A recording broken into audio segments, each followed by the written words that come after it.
Pop over on this alpha trading Discord. See who's over here. Let me get my chart shared. Lottie-dottie.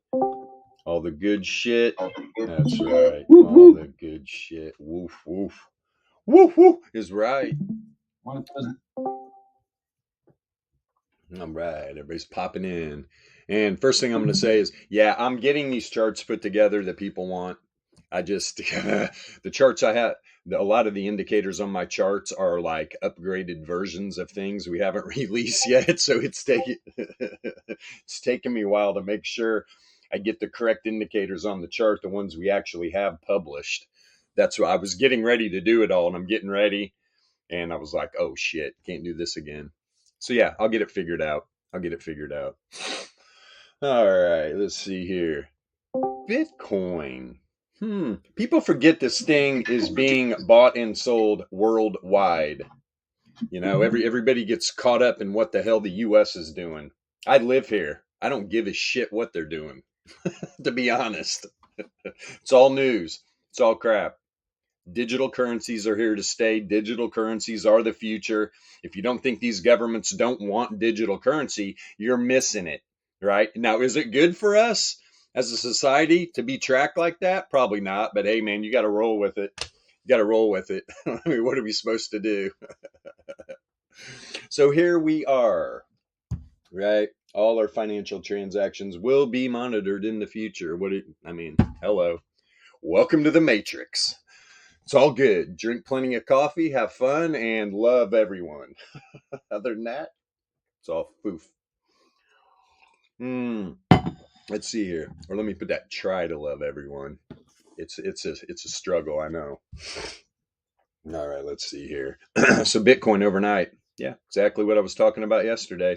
I mean, even though on these macro time frames we're outside the power mean band, look at the 33, what just happened right here. I was looking at this. Now, this is a low time frame, but I was like, are we going to get some continuation here right when the market opens? Probably. Why? Well, we got hidden bull div, right? We got hidden bull divergence right here. This 33-minute candle started taking off when? As soon as it crossed the zero mean. Look at the positive correlation, right? It's not a big candle, but it is positively correlated for sure. And you can see the candle right before it was negatively correlated, telling you, nope, this isn't the move. Look, it created a doji. But what did happen? Came back up, tested the power mean band. And these data sets can ride the power mean band. I don't want people to get confused. Now look what's going on the daily. Will at some point this wave trend get tested? Yes, 100%. It's not like it happens immediately. It doesn't have to happen immediately. I can show you several examples on bull runs, even if it's maybe not big macro time frame bull runs, but nice moves that will ride the power mean band.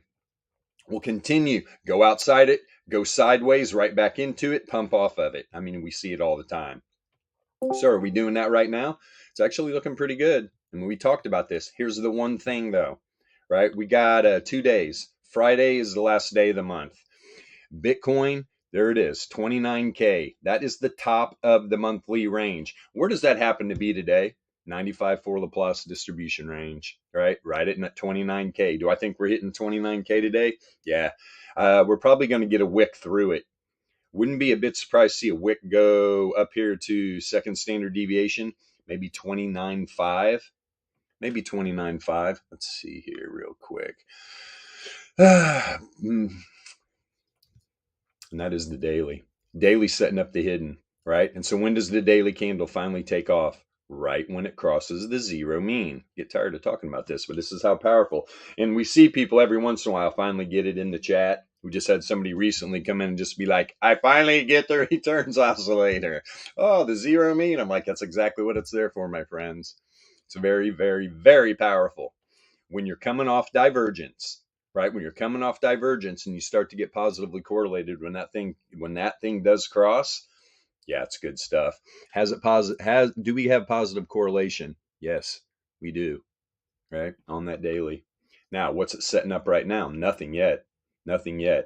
Actually, this is I mean, from this top right here, yeah, there's not going to be any hidden.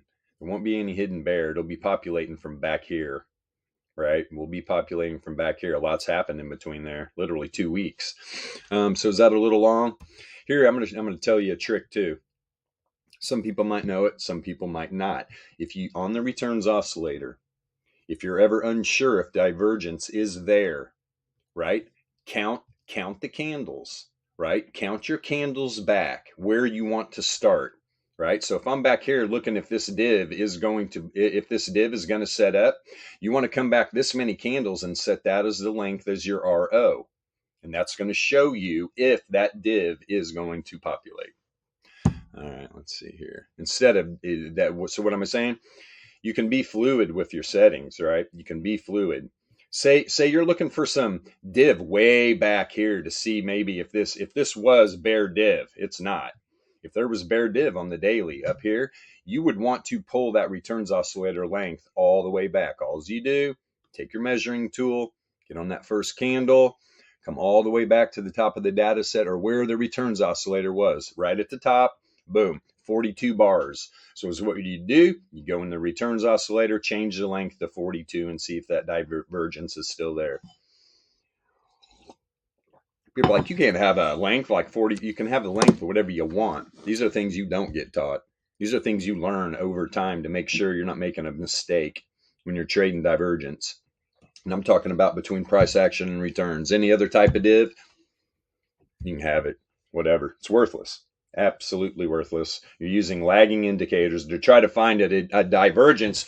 You're trying to find the imbalance of the buy and sell pressure, right? Through divergence. You're not going to do that with the RSI, MACD, stochastics, whatever people out there like to use div for.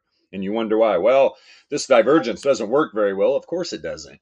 Does it with the return oscillator? Yes, because it's the only div you need to understand. Price action is following the returns. Once you figure that out, the whole game changes. Whole game changes. And right now, the returns oscillator crossing the zero mean. We're getting a nice daily candle. Got a nice little pump here from the low, right? What was the low down there? About 26.5. Yeah, 26.5. Guys, we're 2K up again. This is why when I talk about pulling back, it can be anywhere in this power mean band. At some point, the wave trend will get tested. Is what would be nice, right? You want to see the power mean band, the wave trend, all the log MAs, the Fisher, everything rising, right? Everything rising. And then when you get these big moves, you don't need a hard pullback. It can go sideways, right? The price action can go sideways while returns mean revert. And then when you're looking at the correlation, if the returns oscillator is correlated with that price action, that's when you're going to get the move. And obviously you need to understand volatility, right? You need to understand volatility. Okay, let's see here. Let me make sure this is set on my first volatility length. Yep, 1. Okay. And if depending on what time frames you're on, look, if I'm down here like below 4 hours, say, for instance, I'm going to have it on a 5. The correlation look back is going to be on a 5, right? Because I'm looking for quick breaks in correlation when I'm scalping. But if you're on a higher time frame, you can switch this correlation up to 10. It's going to be a lot easier for people to read too, right? You're going to get a lot more sustained correlation moves. Let me see here. What is happening right now? So low length, right? You got the 981 expanding. Let's see here. I can just tell by the price action. This is going to be positively correlated. Let me see here. Come on. Probably going to see this positively correlated. And the 2400's contracting. No. Okay, so the 2400 negatively correlated. Going to have to be significant too. That's why we're seeing this move. So you've got the 525 and the 981 saying down, but you got this powerful length, this 2400, right? That it's super long, very powerful. It'll literally take these other lengths, pack them up in a suitcase, and send them on their way. So contracting. This is the 2400 up here. Look at it contracting, right? Sloping down, significantly negatively correlated. Wham! There you go. 2K. Nice move. Beautiful. And I think overnight, what's it up? Yeah, up about up almost $1,200. Up almost $1,200 right now. This thing's moving. Starting to have an outlier on the daily. Look at the variance. It's already telling you. It's already telling you. So we pull up this, right? So here's what you do. Turn on a projection boss. Boop, boop, boop. Let's move this baby up. Just started getting it too on this candle. I'm pretty sure I'll double check. Oh yeah, I need the PB1. Excuse me, sir. This will not populate from the current candle. The PB1s do. There we go. PB1. Doop.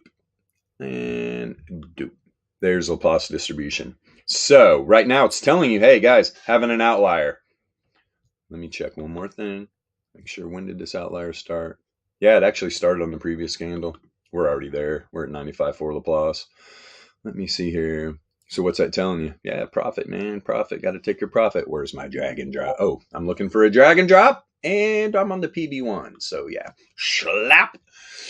Let's see here. Manual bars back. We'll go to 2, sir. All of us. Let's go to 2ville, shall we? There we go. There we go. Boom, boom, boom.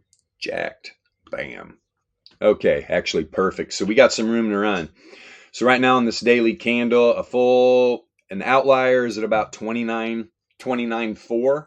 What did I just say? What did I just say? I wouldn't be a bit surprised to see a wick up to the 2SD. What's the 2SD at? 29.480. Got some confluence up here, man. Got some confluence up here.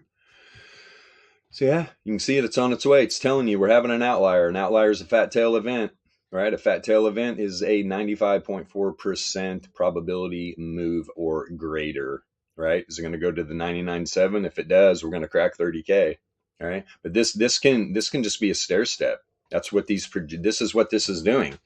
You need to understand where to start these projections, right?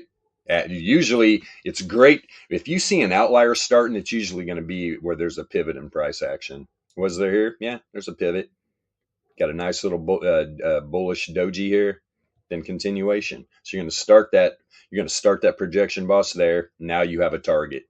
Right now you have a target where that outlier will be heading to. That's another $1,000 above, and right where I was looking on the VRE, right? Current candle, 2SD. Whoops, that's $1. Hello. Current candle. Right, there it is, right there. Second standard deviation on the daily. Bam, bam. Go over here, throw this on the daily. Oh, you're strong. Let's pull you back. Come on. All right, here it is up here. There's a 2SD on the daily. 29.514. 29.514. So you can see what happened too. Look at the perfect bounce off of the second standard deviation band. This is the 11 length RMLR. Bounced right off of it. Right now, look where we just got the wick to. Right to the first standard deviation band. So that's what I'm waiting for. Cross up this 1SD band, 95.4 Laplace. Now remember, that 95.4 Laplace is right at 29, a little over 29.50 area. That is the top of the monthly range. I mean, you can go back using the VRE and look at monthly ranges, how many times we've closed outside of them. If it's ever happened, right? I've looked at weeklies. Weeklies happen maybe a few times, but monthlies, hard. Let's see here. All right. Bitcoin on a mission again. Of course it is. It is the honey badger. Honey badger doesn't give a shit. It will run. Okay. Let's go up here. I'm going to work up through these time frames real quick. See what's happening. Yeah. So is the daily that checked up on the power mean band, right? And then those low time frames. We got this earlier pump, right? On the 33 minute, it's pumping off of the power mean band. 8.4. Yeah, it's not telling much. Let's go to the 3-day. Yep. Still moving hard. I like that 3-day though, man. Didn't close one of these candles above the 99. Pulled back, test the wave trend Fisher cross. All right, and you've also got, here was the 33 length crossing up the Fisher. Beautiful. Get a wick right down into the power mean band and then pumping right off of this sucker. It's looking good. Looking real good. Yeah, that was the dip below 20. So guys, this thing is literally almost up about 10K. Let's see, a couple weeks. Yeah, a couple weeks. Good moves. Bitcoin starting to trend. It looks like the correlation or the volatility read here on the 525 on the 3-day. Let's see what happens. We need some expansion. What do you got? The 2400 contracting. Yeah, it's probably negatively correlated. We could look real quick. Hey, you know what? I might not have changed it back. Let me see here. Could be wrong. Oh, it is on 3. So we got the 2400 contracting, or is that 2400? Let's find out real quick. Hold on. Usually is. It's hanging pretty high. There's AVR2. Let me see. Which one's a 981? Pretty sure it's that one in the middle. Oh, it is the top. Well, goodness gracious, son. What you doing? 981 was fully expanded. Okay. Now let me go back down here. This guy doesn't know what he's doing. Oh, yeah. Sure he does. There's a lot going on here, ladies and gentlemen. There is a lot going on. So you got the 981 contracting. It's positively correlated. 2400 is expanding, positively correlated. That's what you want to see. Let me go right back, make sure. Yeah, number 3, positively correlated. Yes. Number 1. There we go. Negatively correlated, contracting. Cool. They're all saying up. 3-day, the power time frame. Or is it? Let's see here. Yeah, man. Yeah, power mean band has almost all flipped bullish here. All flip bullish. And this is kind of perfect. We're literally right up here by the top of the monthly range. So when are these macro time frames going to pull back into the power mean band? Like I just said, this data set can go sideways, if even not walk up a little bit while the power mean band catches up. Then you don't have that far back to pull, right? Let me see here. Hold on. Okay, come on in. Get in here, nutbag. Come on. Get up here, crazy. Go lay down. I'm sure you won't back out in 5 minutes. Dogs, what are you going to do? Okay. Did you call your dog a nutbag? I did. Okay, that's what I thought I heard. She's pretty crazy. I told you I used to have a dog named Asa too. You did? Yeah, 30 years ago, I had a Siberian Husky named Asa, named after Asa Buchanan from One Life to Live. Oh, wow. Nice. That's the weirdest thing, dude. That is. And I have somebody living in my house named Kai. Oh, wow. Like somebody else in this room. Right. Very weird. Very. Life is. Kai and Asa. Nice. Love that name. If I would have had a boy, I would have named him Asa. Yeah, it's a cool name. It's very cool. It's actually it's trying to spell ASA, right? Yeah, ASA. Yeah, it's like Hebrew for the healer. I'm pretty sure, or for That's healer, the healer, or healer, something like that. Where's Yasha? It's so opera character. It's pretty sad. Pretty sure Asa is healer in Hebrew. Let me see here. So here is the 4-hour. What is this? The index? No, we want. There we go. Coinbase. Come on, you.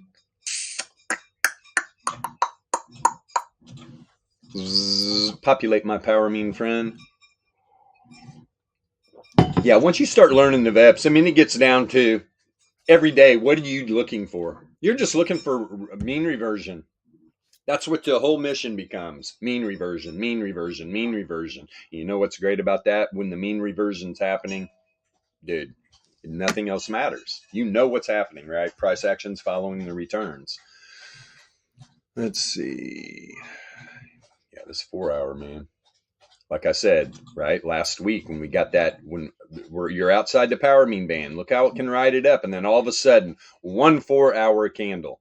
1 4-hour candle, we're literally at 29K, drops what, $2,300, 1 4-hour candle, test up the wave trend, bounces off right back up above, test the wave trend again, can't get outside the power mean band. So right here, everybody's, oh no, Well, yeah. Did what you're outside the power mean band to the bottom side. Didn't have to immediately come back up and test the power means, right? No, it didn't. But hey, this is a power move.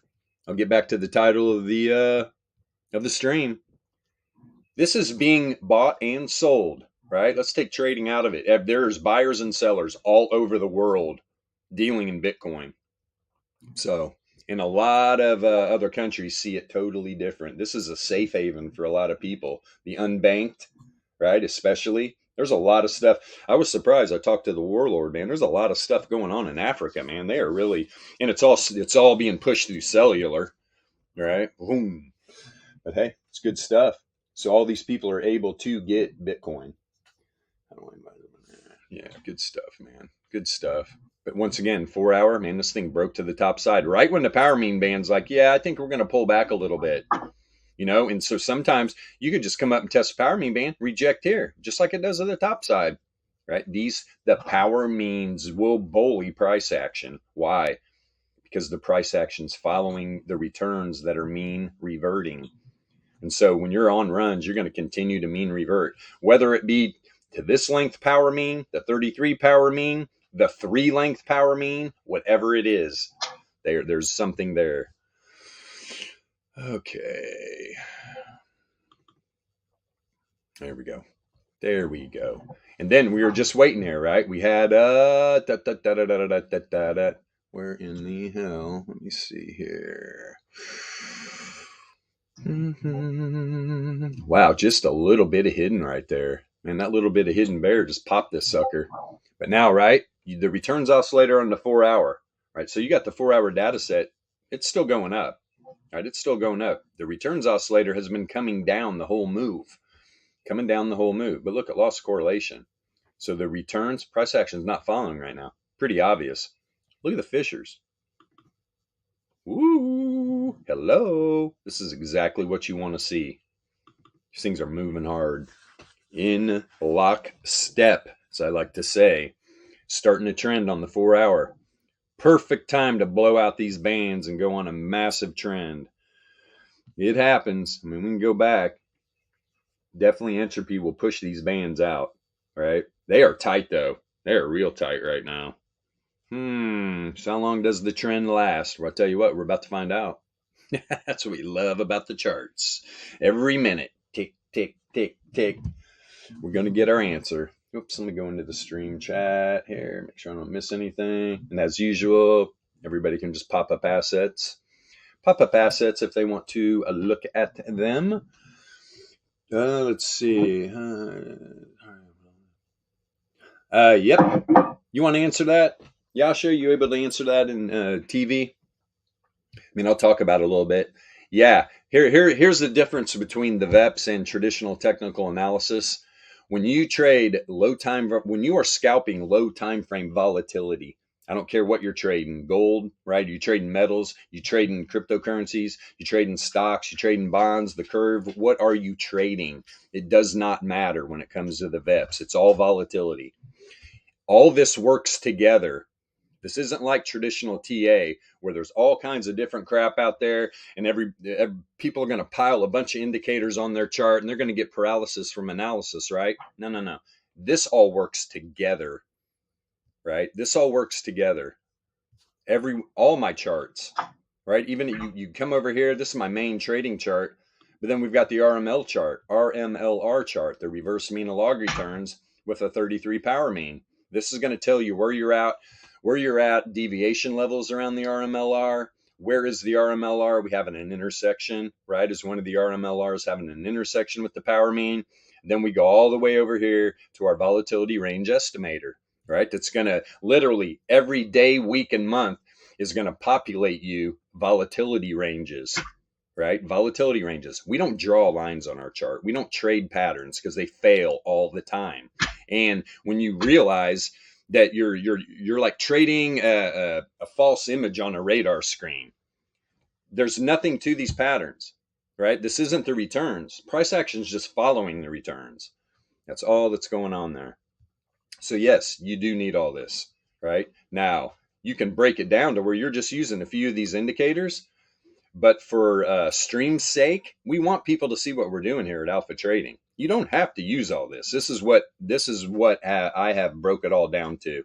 Right? This is what I use. And when I trade, all three of these charts are on different monitors. All right, I'm looking at everything. And you have to, right? You have to, in my opinion. You got to know what's going on with the returns. Let's see, dollar's pumping right now. When's the market open? 5 minutes? 5 minutes. We've got a lot of stuff up pre-market. Yeah, we do. Where's SPY? SPY was way up here. Where are you, little bugger? Yeah, 3.9, almost at 400 pre-market. Almost at 400. Here it is right here. Up by yesterday, in between. It's back in the bottom side of the monthly range, right? Here's the bottom side of SPY's monthly volatility range right here. So we gapped up there. So where's the new daily range going to be? Actually, we're good. We're good. And remember, this line right here, this is the weekly that populated a few days ago, right? When you get a tight volatility range like this, it's 14 cents.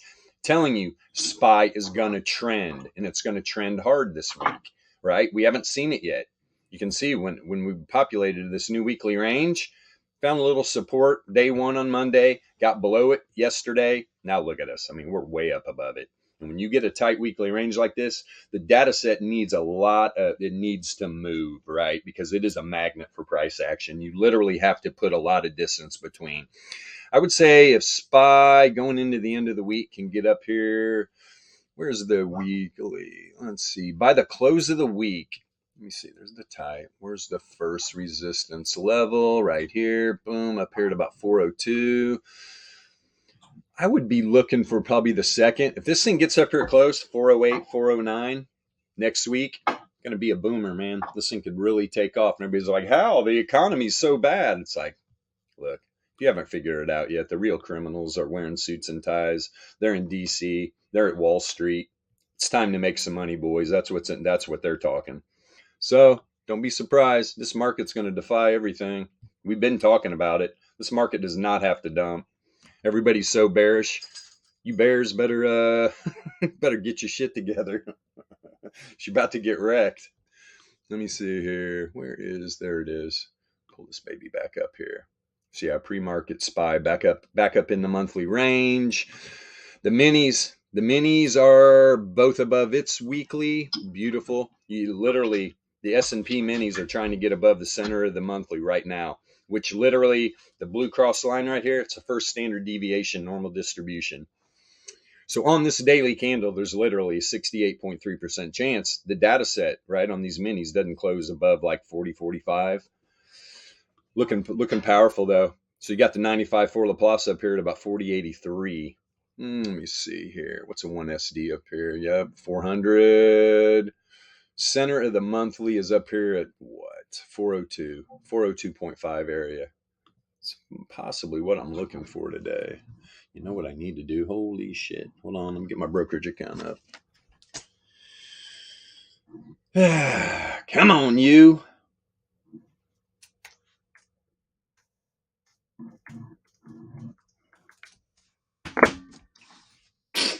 Okay.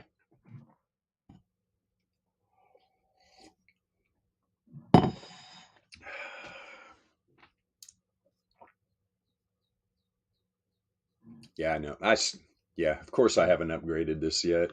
I haven't upgraded Tasty trade yet, P-Funk, like a knucklehead. I still need to do it today and those charts. Got a lot on my plate. Oh, you didn't do those charts things yet? No, I was getting ready to, and I've got too many indicators that are like upgrades from the ones we actually have published, right? We're doing some testing. So I got to make sure I get all the upgrades that aren't published off the chart and put the ones we do have published on. Because when you publish, when you share a chart like that and you haven't upgraded that indicator and actually pushed it through, that person can get that upgraded code, right? They'll have it forever. So yeah, we just got to be really careful when we do that. Okay, market open. Let me see here. Yep, boom, SPY up there at almost 400. Where is the daily range? Tight. Did it gap up through it? Close enough. Top side was about 395. Closed at what? closed. Yeah, I mean, we're talking like 10, 15 cents. So in all reality, really doesn't have to come back down here and test it. Opened up above the 68.3 Laplace distribution range and the first resistance level on the daily. Second, third, where did it pump to? Right to the third resistance level. Pumped right up to it pre-market. So as daily range goes on SPY, I mean, God, man, this thing's up here at 400.8. This makes a lot of sense considering we're coming into the end of the month. Because believe you me, we go over here. Let's throw this on SPY real quick. Let's see where this new monthly is going to be on SPY. Let's just check it out. Let me see here. Whoops. Okay, 4 hour. Let's go with the daily. It's going to be a little easier. Pull this up. Yeah. Good shit. Let me throw on a little vertical here at the beginning of March. Boom. Okay, so this is what I'm dealing with, huh? This PA right here. Probably going to see the top side of the monthly. Pretty high, man. I'm liking this. This is going to be a big range, too. It's going to be a lot bigger than it was. Let's see. I would imagine we're going to get the top side of the new monthly range up around 398. I mean, we're barely above it right now. We're barely above it. This actually bodes well. Bodes well for this little data set. Get rid of that now. So 398, huh? Is that what I'm thinking? That is what I'm thinking. And anybody that knows has been watching me for a while, I'm pretty good. I'm pretty good at finding those areas. So the top side of 398. Yeah, man. And the dollar's pumping. Interesting. Minis are running, NASDAQ especially. Let's see. But of course, we got some, probably going to see a lot of stocks down, though. If the dollar does pump, let's see. Time will tell. Time will tell. The minis are already, especially NASDAQ, first standard deviation. S&P's first standard deviation. S&P, just SPY, first standard deviation. You can see it's right under it. Right under this candle in pre-market, there is a blue cross right there. It'll start populating just like they do every day. That's it right there. So we are at the 1 SD right now. So we're going to see more price action? Could. But I'm telling you right now, we are literally almost at the top of the daily volatility range. Very, very low probability SPY closes over like 401 today. Oh, really? Go over here real quick. See what these 0 days are up to.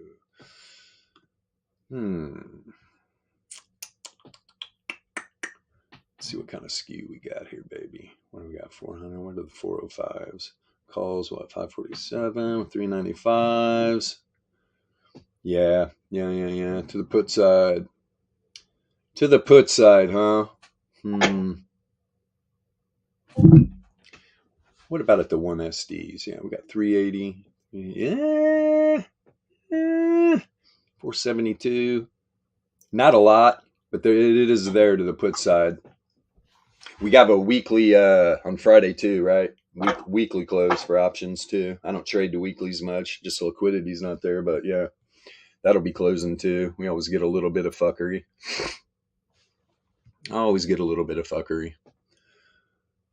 No, right now, this is pretty damn juicy. What do we got down here at the daily? Let me see here. Now seeing that and looking at this weekly range at 395, 396, knowing how close we are to the top of the daily.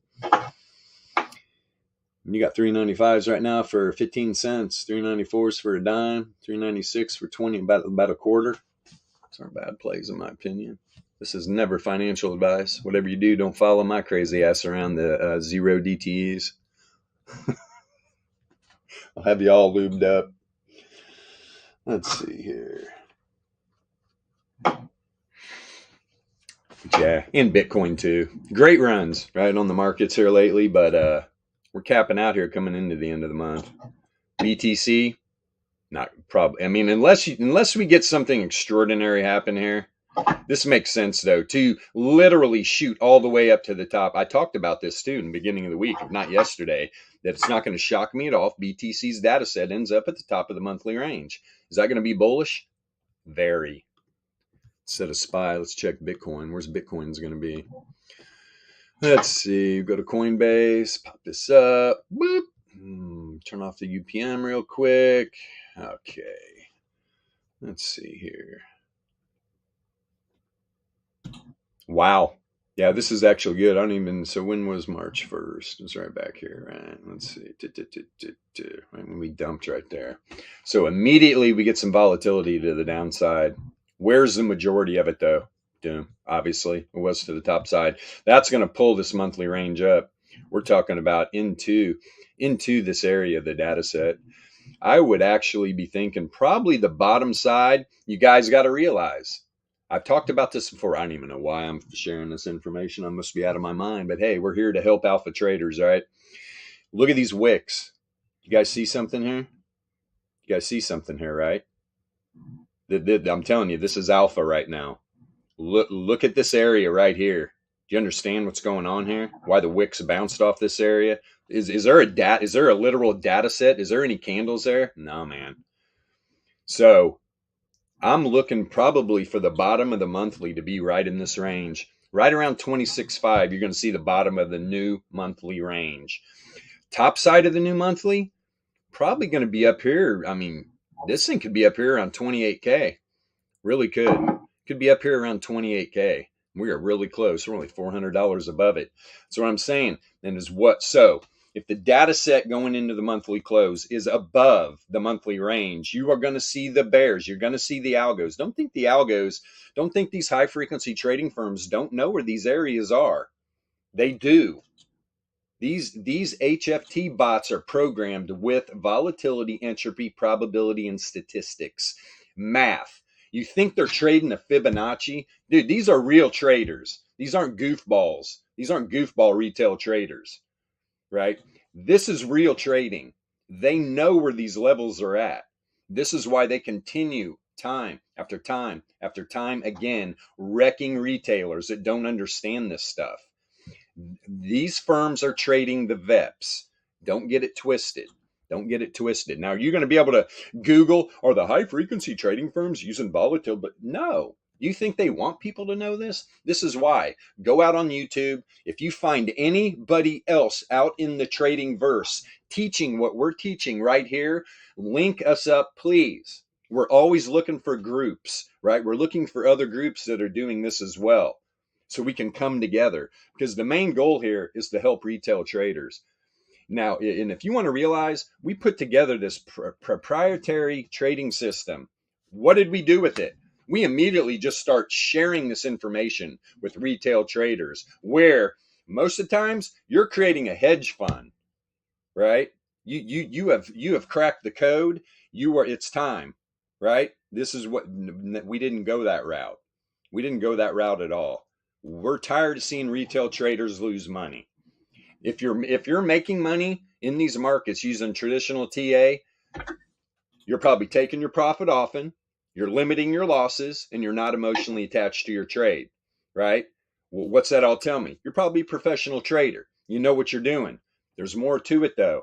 There's more to it. When you learn the VEPS, everything that you ever learned about trading is going to change. It has for all of us on this journey. So keep that in mind. And this is some of the most important things you can do, because where I was getting at, these bears are going to try to run this down into is what they really want. They're going to want this data set on Saturday morning. If we're talking about BTC opening up below the bottom, these bears are going to try to push this down to 26.5.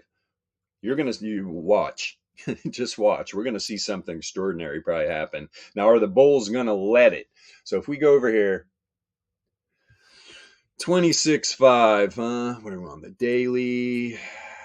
Yeah, man, it's I mean, we already had in there, that probably was it, and the bulls are like not having it.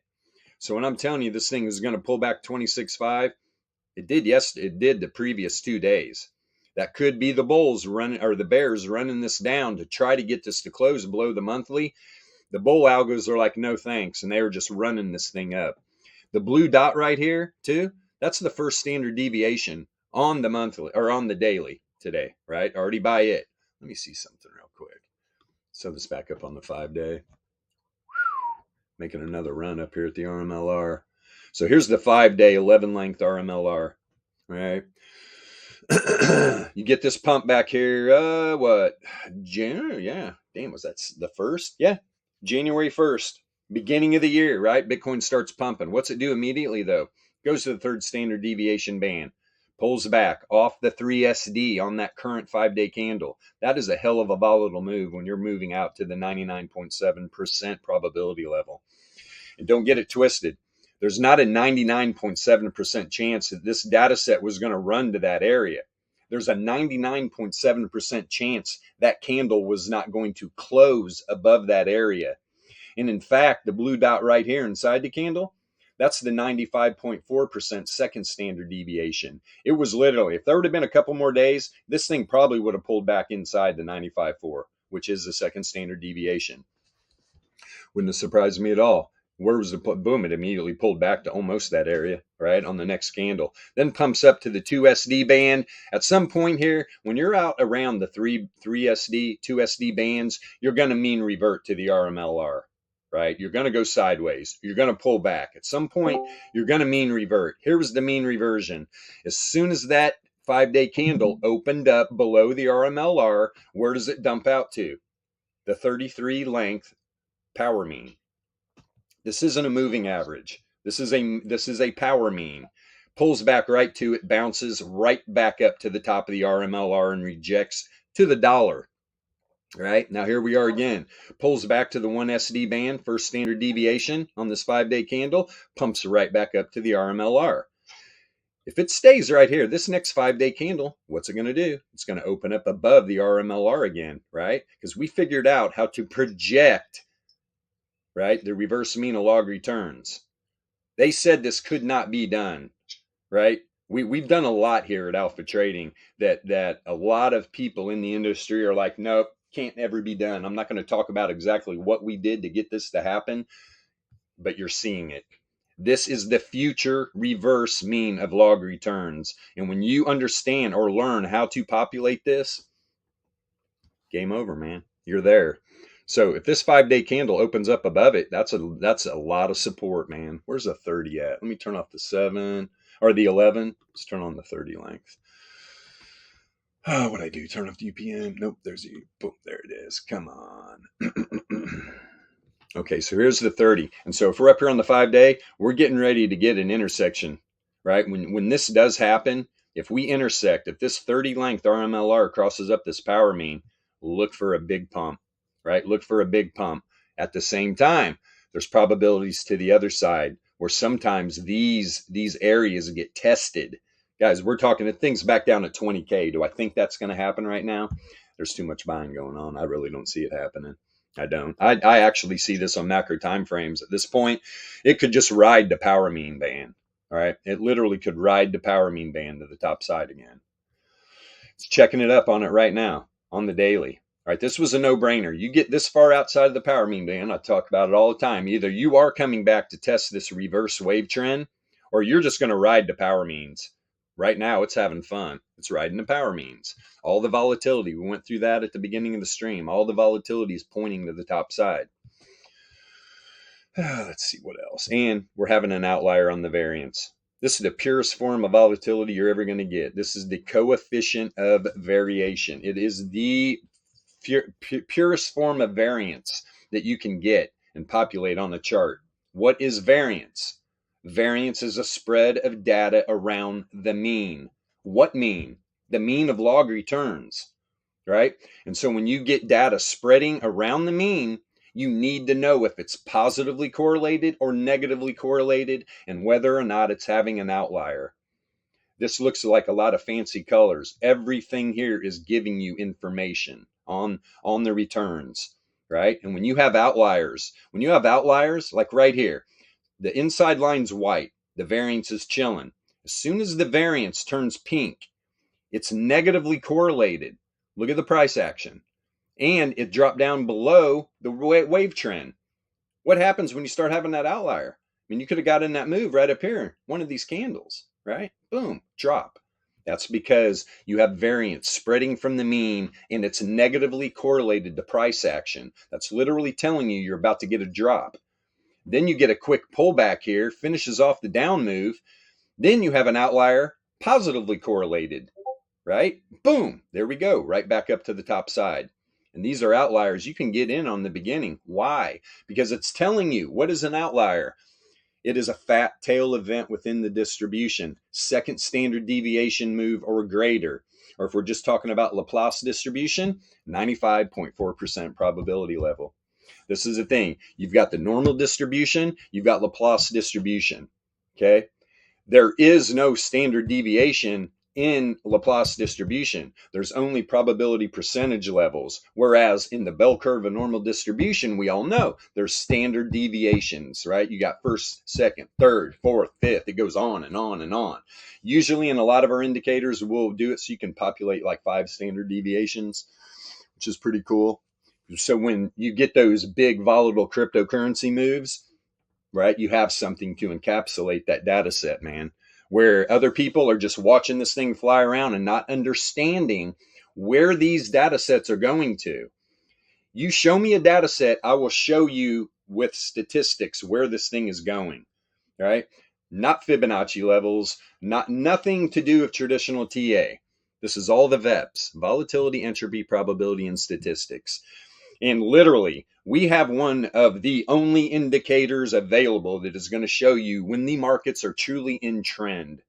What have we used here? What is this? This is entropy, right? Everybody, hopefully, if you're in your trading, I don't have to explain to you what entropy is. Everybody understands, I hope. So when you get entropy dropping into trend out of a random walk, it's a beautiful thing. It's a beautiful thing. It gives you confidence that you know that you're in this trade, right? You're going to wait. You're waiting for the entropy to tell you you're going back into a random walk. And even then, if you understand the volatility and the entropy together, you might be staying in that trade. But look how our prediction model flipped. How many times? Boom, bearish, bullish, bearish, bullish, bearish, bullish. And look what was happening the whole time, going sideways. If this was a solid, let me see here. Yeah, we just had too many moves down at a 95.4 Laplace. That's why the prediction model just kept flipping back and forth. But I have seen moves where the predictor will flip positively correlated, right? It's telling you the data set's moving to the top side through trend. It can stay moving to the top side as the data set's going back into a random walk. We've seen it happen a lot. Okay, let's see here. Oh, really? Well, there's a name I haven't seen in a long time. Mr. Sean. What is up? Great. All right, long time Alpha Trading member. Beautiful. We got a lot. They pop in every once in a while, right? Everybody's got a life. Okay, let's see here. What else can we take a peek at? You know what? Let me go over it. Let's go to traditional markets. See what's happening. I drilled enough on Bitcoin and why we trade the VEPS. And anybody that isn't understanding here, dude, we have a two-week free trial on indicators. Yep. Yeah, thanks. Well, we don't need luck, my friend, but yeah, we definitely have a great day. It's very interesting. Hopefully you're still around. If not, it's okay. It's okay. Yeah. The VEPS, hey man, this is we're not going to force this on anybody. If you don't see it, you don't see it. If you want to learn how to trade like the algos are trading, this is what we teach, right? Low time frame volatility trading. So when I'm up here on the macro time frames, the only reason I'm trying to evaluate what's going on with the overall markets, I'm trying to get a bias for my intraday trading every day. There's a lot that goes into this. And you start to learn once you get that bias down, then you need to put your risk, right? You need to understand how to use your risk. If I'm trading with my bias on low time frames, I'm going to use the full power of my account. But when I'm counter trading that bias on the day, I don't care if volatility is expanding, right, to the other side. I'm going to use about a quarter of my account. I'm going to pull risk back. Right? I'm going to take my profits. I'm going to limit my losses. I'm not going to be emotionally attached to the trade. It's pretty simple. It really is. Those three things right there, you could have your pet monkey trading for you. And if you just do those three things, you're going to be a profitable trader. But don't you want to really know what's going on in the markets, right? You want to be on the same side of the algos all the time. What's a great indicator to help you with that? Variance. Variance, the spread of data around the mean. When those algos start pushing the data set, you need to understand if it's positively or negatively correlated, or if we're gonna have an outlier, because that thing is gonna move. So now on the daily, let me do something. Should we throw a projection boss way down here? We really never had a sustained pullback, so we really can. I mean, we could start one, and I don't even like starting one here. It's not enough of a pullback. You want to really see a pivot in price action. We haven't had one yet, right? Considering on the daily. Hell, we never had two bearish candles together. So let me see here. Let's turn on, where is my PB2? What'd I do? Knock it off my chart? Hold on. Let me reload this baby.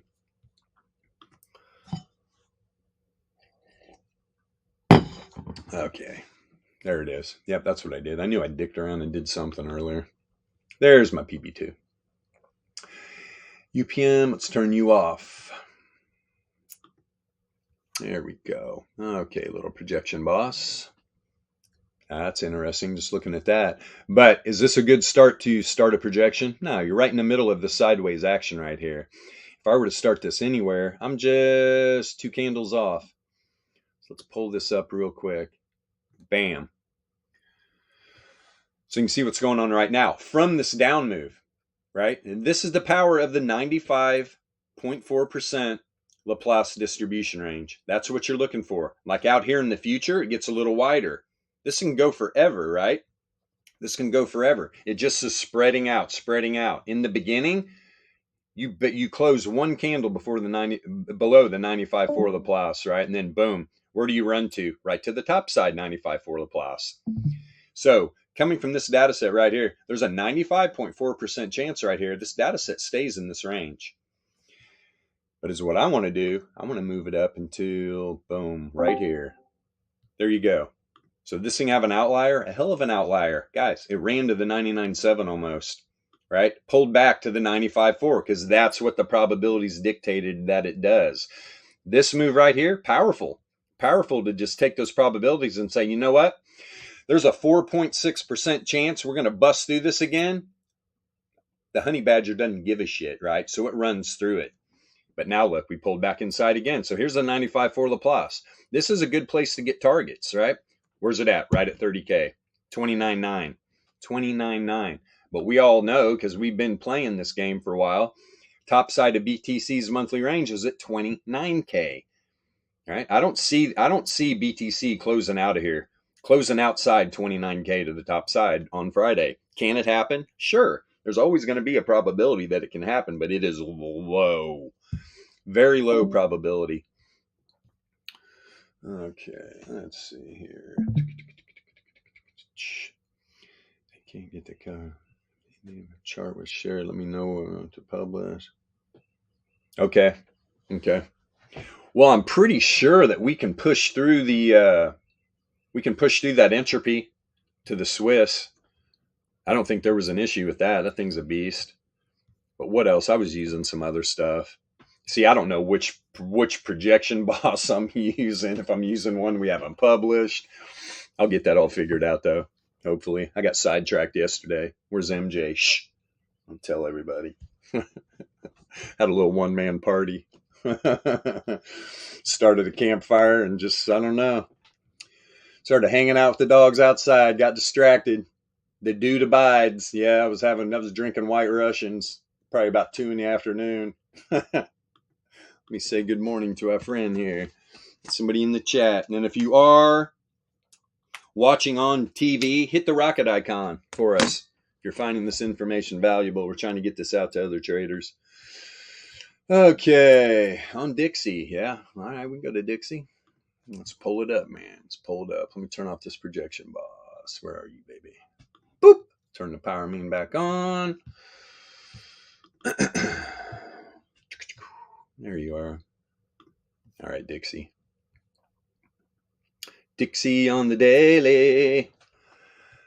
Setting up a lot of bull div. Setting up a lot of bull div between price action and returns. So if you're new to watching this channel, the only type of divergence we use is between the data set, doesn't matter what it is, I don't care what's being traded, and the returns oscillator. Not an oscillator built on the relative strength index. Bad mistake using that for divergence, or stochastic, or MACD, or anything that traditional TA players like to use for divergence. It's a real bad call. I'm not going to tell you not to use it, but there's a reason why you see that divergence. Sometimes the move's already played out or never happens at all. Price action lags behind, right?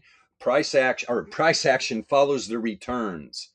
Traditional TA indicators are lagging behind, right? They're not built on the returns. They're not built on the log returns. Our indicators are. Our indicators do not lag at all. And here, I'll give you a good example here real quick. Let's pull up everybody's favorite little indicator. That relative strength index, it's relatively going to be strangling your profits. Guarantee that. And let me hold on. So there's no tomfoolery going on here. RSI length 14. Well, I know my returns oscillator is set on a 7, right? And our returns oscillator is pretty cool. It's got multi-time frames, all kinds of fun shit. So let's set the RSI on a 7. Let's move it up. Let's see the difference here. Are you seeing it already? Let me turn off the MA here. Let's turn off our little MA. Yeah, RSI based MA. Of course you are. Let's make the RSI color white so it sticks out like a sore thumb so you can see how much of a piece of crap indicator this is. So here's the data set. Here's the data set on Dixie, right? All lower lows, right? All lower lows. La, la, la, la, la. Look at the RSI. All lower lows. No problem. Nothing to see here. Guys, there's no div building. There's no div building. So if there's no divergence, right at the end, it's populating a little bit. Look at all the stabs of div that's been building on the returns oscillator, right? Dixie, we're getting a positive correlation too, coming off of 1, 2, 3, 4 stabs of bull div. Dixie's not going to stay down here long, but this is a daily chart, right? This thing's going to move a little slower. So is what I like to do. Let's pull back to the 4 hour. Let me get rid of these lines real quick. Okay, what's a 4 hour doing? Same damn thing. Where here you go right at the end. No, and that's not even bull. That's not even bull div. Not even bull div at the end. Here's all the bull div on the returns oscillator. Look at all the higher lows, right? All the higher lows. Dixie looks like it's about to move. Let me see something real quick. Where's it at? We back down. Top side 68.3 Laplace. Here's the weekly range right here. Dixie probably going to pop up here at about 103. Let me see. Let's drop down here to a 90 minute. Let me go through this workflow real quick. Setting up any hidden right here. Let's see. Yeah, we got a higher low, lower low. Now look at the RSI, right? Same as the data set. You got higher lows, not on the returns oscillator. Not on the returns oscillator. That's where we're getting this little pop from right here, some hidden bull div. Outside the power mean band on the 90 minute. What did the dollar do? Came back in, checked up on the reverse wave trend. Did it check up perfectly? Yeah. Yep, sent a couple wicks through it.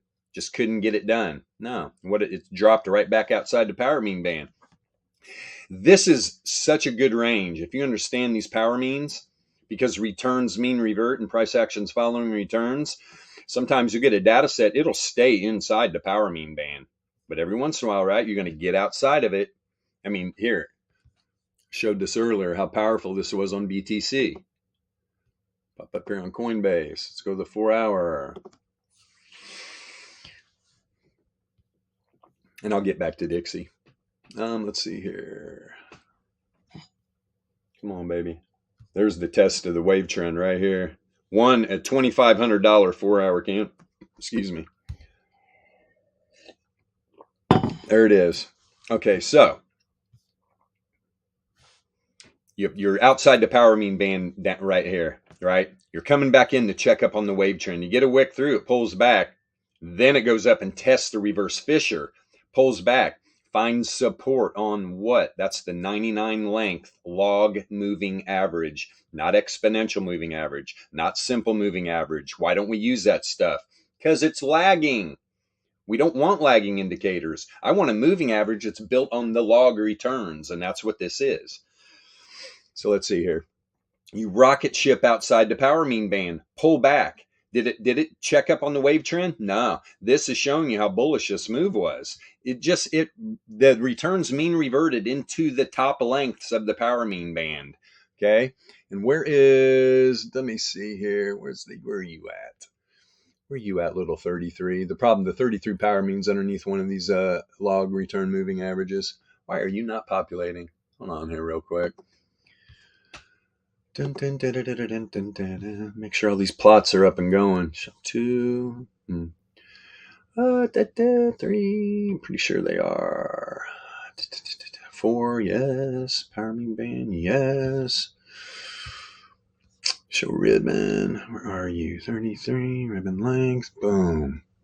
Now, why in the heck? Where are you? Where are you, my little 33 power mean? Give me a second here, guys. Let me find this booger. Is it hiding under something? It's got to be. Okie dokie. This is interesting indeed. Okay, there it is. Let me see here what style this 33 is on. Oh, and what number was it? Give me a second here. There we go. Ribbon 11. Okay, ribbon 11. There you are. Yeah, it's in line. How did that get switched back? You dirty dog. There it is. There's my little circles. And we're going to bump that up one so it's a little thicker. Let's see. What are we on? Oh, here it is up here. Ding, ding. Let's go 2. There we go. And save that as default. There we go. There's my 33 power mean. Okay, so you can see Bitcoin runs up, right? Still just bouncing off the power means. Actually riding the 9 log MA up. Finally you get the reverse wave trend. 1 4-hour candle. Bam, test it, bounces right back outside the power mean band again. What's it do immediately? Comes back down, tests that wave trend again, then doesn't close a candle out of the top side. This was kind of a warning shot that we were either going to come down, probably test this wave trend again, or maybe even give a run down here to the Fisher, which it did try. But man, these bulls are in control of Bitcoin right now. Big time. Yeah, good, Sean. We'll see you when you come back, buddy. Sean's a good guy. Real good guy. Okay, so now we're outside the power mean band again. This is a bullish move, but you got to realize right here, top of the wick here, almost 29K. That is the top of the monthly range. And look, this whole month, right? The whole month, you were up here beating against the top side of that monthly. You're getting pullbacks. You're not going to close outside that monthly volatility range. Very, very, very low probability for sure. That's why I actually, maybe tomorrow, you're probably going to see this. This 4-hour, I doubt this is going to continue to trend. I can see this go back into a random walk. Although volatility is contracting, negatively correlated. Definitely want to see that. Okay, back to Dixie. Let me get Dixie back on here. Got another guy that understands how important Dixie is. A lot of people don't even ever look at it. It's like, really? Good luck. Good luck. You're probably going to want to know how strong the dollar is. You're going to be trading these markets. I don't care if it's crypto or traditional or whatever you're trading. You think it's important trading Forex? Duh. Pretty powerful. Let's get rid of this RSI. Bye-bye. That was just for, just to show everybody. The RSI is not going to give you a good read. Not at all. It's definitely not going to show you the good div plays. Okay, let's see. Dollar on the 4-hour. I mean, it's trapped up below the wave trend, but this thing is, there's a lot of bull div. There's a lot of bull div, and you're bouncing off the zero mean, right? Bouncing off the zero mean with a positive correlation, right? That's telling you price action is correlated, right? Price action's correlated with the returns. Because sometimes, like, look at the returns oscillator right here, right? It's heading down, right? It was literally heading down this whole move, right? This whole move going up, returns oscillator going down. This is what sets up the div. Look at the div. It's set up bear div right there, right? And then you spill down. You literally walk all the way down below the power mean band. Powerful. This is what this is showing you, is that, hey, Yes, is this a great move? Yeah, but look, the returns oscillator turned down. There's no barely. There was no correlation when it did flip. So and when you're seeing it set up though, it's literally a flashing sign telling you, right? The return on your investment is diminishing. Now, when I say return on investment, I'm going to talk about the trade that you got into. I don't care if you're on the 1 minute chart, you're trading the daily chart, the weekly chart, right? It doesn't matter. I don't care if you're just investing.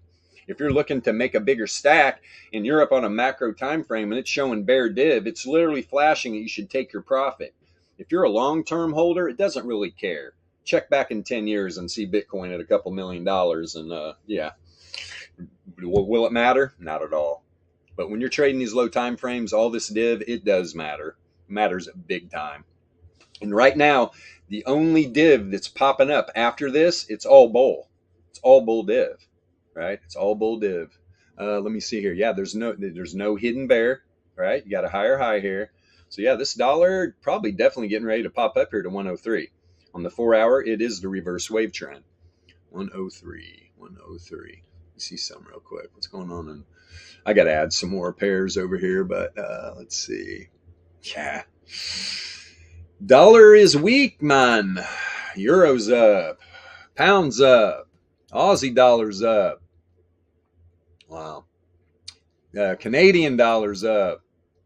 New Zealand. I mean, Jesus, dollar's getting crunched up right now, but that's probably going to change here real in short set. Let's see what happens. So that's a 4 hour. Let me go down here on the 33 minutes, see where this is. Setting up some hidden bull right now. Setting up a little bit of hidden bull right now. Let me see here. Yeah, and there, you see the returns oscillator gets up above the zero mean. That was some bull div right there between these data. Or actually, no, it wasn't, man. That was an organic move. Right now in the dollar is what I have noticed too. There's a good even battle going on. The bears have just been winning this battle. When the div really sets up, when divergence is really setting up, it's because there's an imbalance in the buy and sell pressure. You got one side just ripping ass, right? There's no resistance at all. In most cases, because these algos aren't in a gang. They're not just bulls or bears, man. These things will flip. And if the other team's like, hey, let's go, right? The bears will just flip. Hey, if you can't beat them, join them, right? We're all going to make some profit. And that's when you see the imbalance, which was there hidden bear here on a longer? Yeah, there was. Or actually, no. Because see, you got to go back to where the returns oscillator peak. Yep, there is. It's at this peak right here. So you got a lower high here on the data set, right? Look, higher high on the returns oscillator. And so down here on the 33, wow, man. As much as it looks like it wants to run up there to that 303, I mean, this 33-minute time frame, let me see here on the 15. We have hidden there too. Yeah, man. Well, look at all the bear on the low time frame. Look at all the bears setting up. You got 3 stabs, 4 stabs. But now the returns oscillator is turning up. Because when you got this bear div setting up every time, right? And you had these pullbacks. Boom, boom. What's it setting up though, right? Right now, from down here, check it out. What's it setting up? You got a lower low on the returns oscillator now. Now it's setting up hidden bull. You get a bounce here on the reverse wave trend on the 15-minute. Look, dollar gets outside the power mean band, immediately comes back, tests the wave trend, makes another shot outside the power mean band, comes back in. It's sitting right on the wave trend right now, sitting right on the 9 and 33 length log MAs. You got the bottom of the power mean band at about 102.5. I mean, literally almost there. Then you got Fisher down here at about 102.43. So could we get a pullback first? Yeah, this thing could pull back. I'd watch by the end of the day. This dollar is probably going to bounce. This is going to be, where is SPY still hanging up here? So if I were doing anything right now, what do we got down here at this daily range? 395s, or at least 395 intraday puts going for 18 cents right now. That's outside the expected move, outside first standard deviation. So that's tough. I would be more looking, right now, 57 cents for a 398. right? 57 cents for a 398. You got the top side. You got the top side 68.3 Laplace right here at 397. So if this thing wants to come back down, check this out, dude. That let's see, 390. That 57 cents. I mean, dude, that thing's going to triple probably. If that gets in the money. If that 398 were to get in the money, that thing would be at least double, maybe triple. But you got to remember, at least my opinion, zero day expirations. I mean, you're not selling, man. You're buying premium. You're buying premium. That's why you got to take your profit, because what happens to premium? It decays, right? Premium decays. That's why you got to be real careful when you're buying premium. It's got to be right, and you got to take your profit. Are you sitting in that trade to the end of the day? Now it's a different story if you're in the money, right? But all at the end of the day in options, look at all the strikes out of the money. There's usually not even a bid. Maybe one strike, two at the most. You're going to still have a bid. Most of them gone. They're zeros, man. That premium decayed. All right. Like right now. I have a question about that. I have a question about the end of day. Mm-hmm. Okay, so yesterday I had a pretty good move at end of day, but I was a little confused. I guess this is my newness to options. But as I was heading into the day, when I talked to my broker or whatever, E-Trade, whatever, they told me that options trade during the market day. So I exited my position before the end of day because of 0 day, it's going to expire. Now I saw that trade continued into the extended market. 15 minutes after. Yeah, I think 15 minutes, like P-Funk said, it'll 15 still trade. minutes after is when they're done. Oh man. Okay. That depends on your broker too, if your broker allows you. Some brokers. Yeah, it don't. looks like it was available to me, but I had already exited, so it wasn't. But it was such a move, it moved pretty rapidly right after the market closed, and so I was just I was a little confused about that, just because of what they, like 15 minutes. Yeah, 4:15 or whatever time your favorite is, Eastern Standard Time. All right, thanks. Yeah, no worries. It was a profitable trade, right? When you exited? Yeah. That's the name of the game. I shut off the chalkboard yesterday. Right. I'm not using the chalkboard anymore. Gotcha. Just by following and paying attention, it's pretty obvious that there's a lot to this. Now I'm new, but I'm just going to continue to follow and listen and learn. For sure. And I will get those charts up. It's a pain in the butt. I got to make sure I don't share any indicators that aren't upgraded and published. They're literally the same indicators, but I'm using some right now that we're beta testing that are that indicator, but it's not the one we actually have published on TradingView. So Jeff commented to you, though. Did you see that? Yeah, I did. I did see that. So maybe that helps. For sure. I'll get it together. Yesterday got out of control. The dude abide. The dude was abiding. That's what happens when you day drink, right? Dude. It was just beautiful out, a little chilly. I was like, oh, let's go start a fire. So I got a fire going. The dogs were all excited. Started throwing ball with them and shit. And I was like, nice and chilly. I think a white Russian would be good right now. I actually took, where's the pic? Hilarious. Oh, shit. Here, I'll post this pic in the general.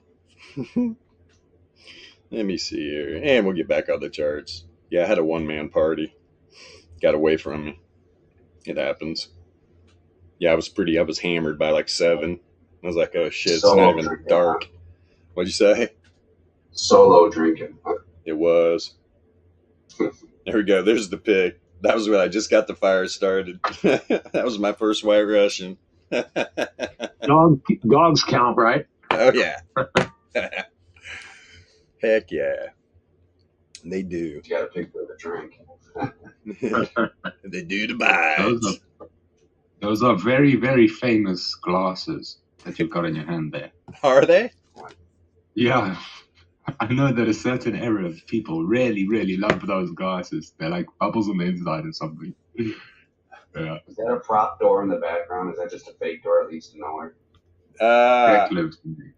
Bro, that's the outhouse, my friend. You like that? I even got a path to it, I see.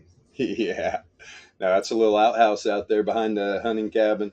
The fire pit's like literally right below right where I got my drink. I'm standing like in front of the fire pit. You just can't see it. It's like a movie set prop door. Just Yeah, you open it up and there's just a stairway down into some darkness. No, like back there behind, there's literally a ravine back there. It's probably 50 foot from right there. But you go to the top of the property, which is behind me where I'm taking the picture. It goes up probably about another 15, 20 feet. I mean, and that's the like top part of the property. A big ravine in front, big ravine in back, and then all the woods behind there. I got about 4 acres back there, I think. Well, actually about 6. I've got like 6 up front, 6 out back. So the dogs love it. They just run. Got a nice creek going down through the back ravine right now. With all the rain we've been getting. So yeah, little water supply. Can't beat it. Cannot beat it. All right, let's see here. Go back over that for chat. Okay. Played Lulu last night. What's that? Did you take any of those? Did you look at Lulu yesterday for earnings? No, I didn't. See what it did? I did not. The stock. And what did it do this morning? It's up 60 points, or it was. Oh, really? Yeah. Holy shit, holy. Or it was. Maybe so. I'm sorry, it's up 50 points.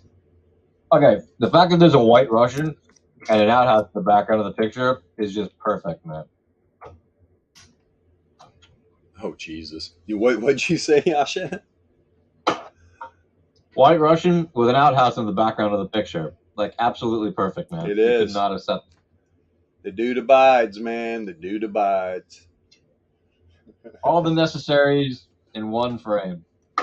Totally. Yeah, I only use the outhouse in the summer. Or for guests. Like, yeah, you go use that.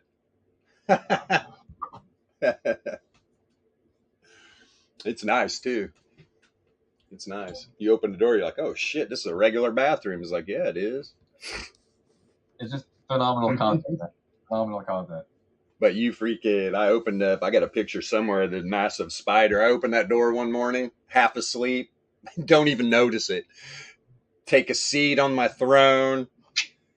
I look up, and there's like a baseball mitt spider in the inside of the door. And I'm just like, oh, you gotta be shitting me. Please don't jump on me. Yeah, everybody knows I got a spider phobia. That's how I lost my eye. Son of a bitch. Yeah, Lulu, huh? Gee, many Christmas, Lulu. Fuck. Man, that thing jumped from like 320 to, what was the high up there? Yeah, 370 or something. 380. Wow, 60 points. Yeah, I'd be shorting shit out of that thing.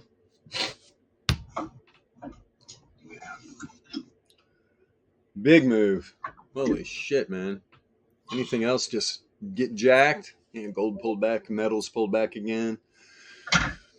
Oh, natural gas. Natural gas is up. Well, you can only go so damn low. I'm not touching that for 10-foot pull again. That's a sick little thing. Let me see here. Coinbase back up 7%. What else? Anything moving? Roku. Surprised it's up. I mean, had that big move. Usually going to pull back.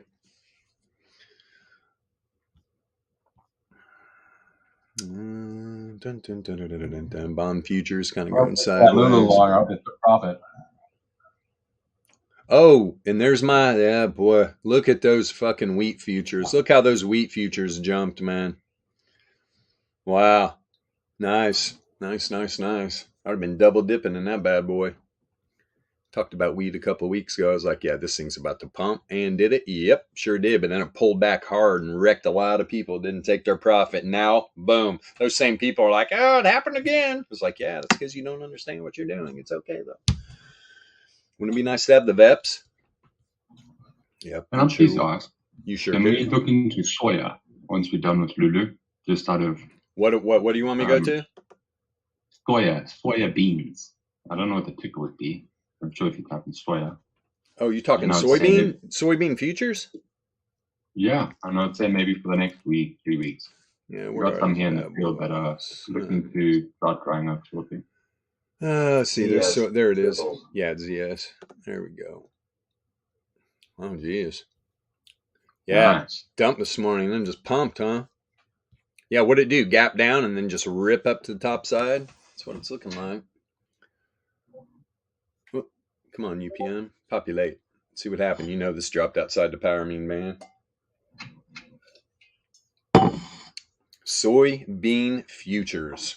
Well, look, you're outside the power mean band. Just like I said, I don't care if you're trading shiny rocks, gold or silver, right? I don't care if you're trading digital magical internet money, Bitcoin. I don't care if you're trading the SPY index. I don't care if you're trading the volatility indexes. You get outside the power mean band, you come back and you check up on the wave trend. Got a wick right to it.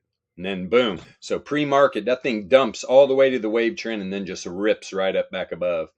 Soybean futures. Gentlemen, stop eating soy. Your dick's going to fall off. No offense if there's any women in here. Sorry, time to fly. She's probably laughing though. It's true.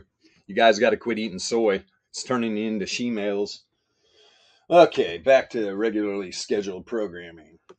Who is this? Oh, I see. Oh, Warlord. Oh, nice. Showing your dad how to use Discord. Sweet, bro. So wheat. I was also going to ask Warlord if you're going to sign up for that auction. You don't have to put in a bid at all, but just showing support for the community because these big whales are coming from ETH and Bitcoin.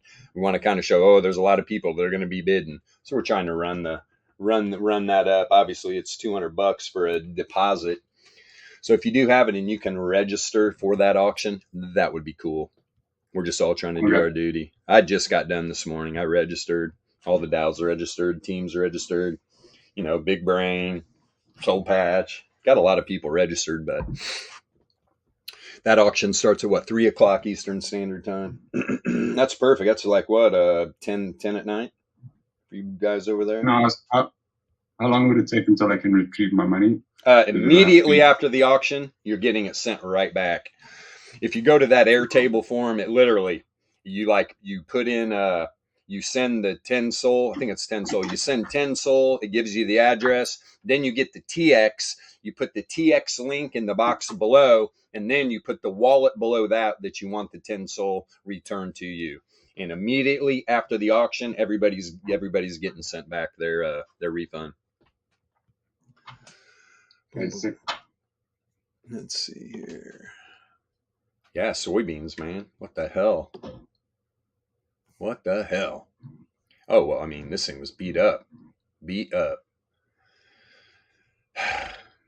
See, a lot of people, they're trading these, they're trading the futures. They're trading the options on these futures where, boy, oh boy. You could trade these deltas, man. You definitely could. You could scalp this shit to death, but yeah, man. What's it setting up right now? Setting up some hidden bear. Already coming off a rejection off of the 99 log MA. Like I said, so we're up here at about what? Do I think this wave trend's going to get popping? Probably 1491.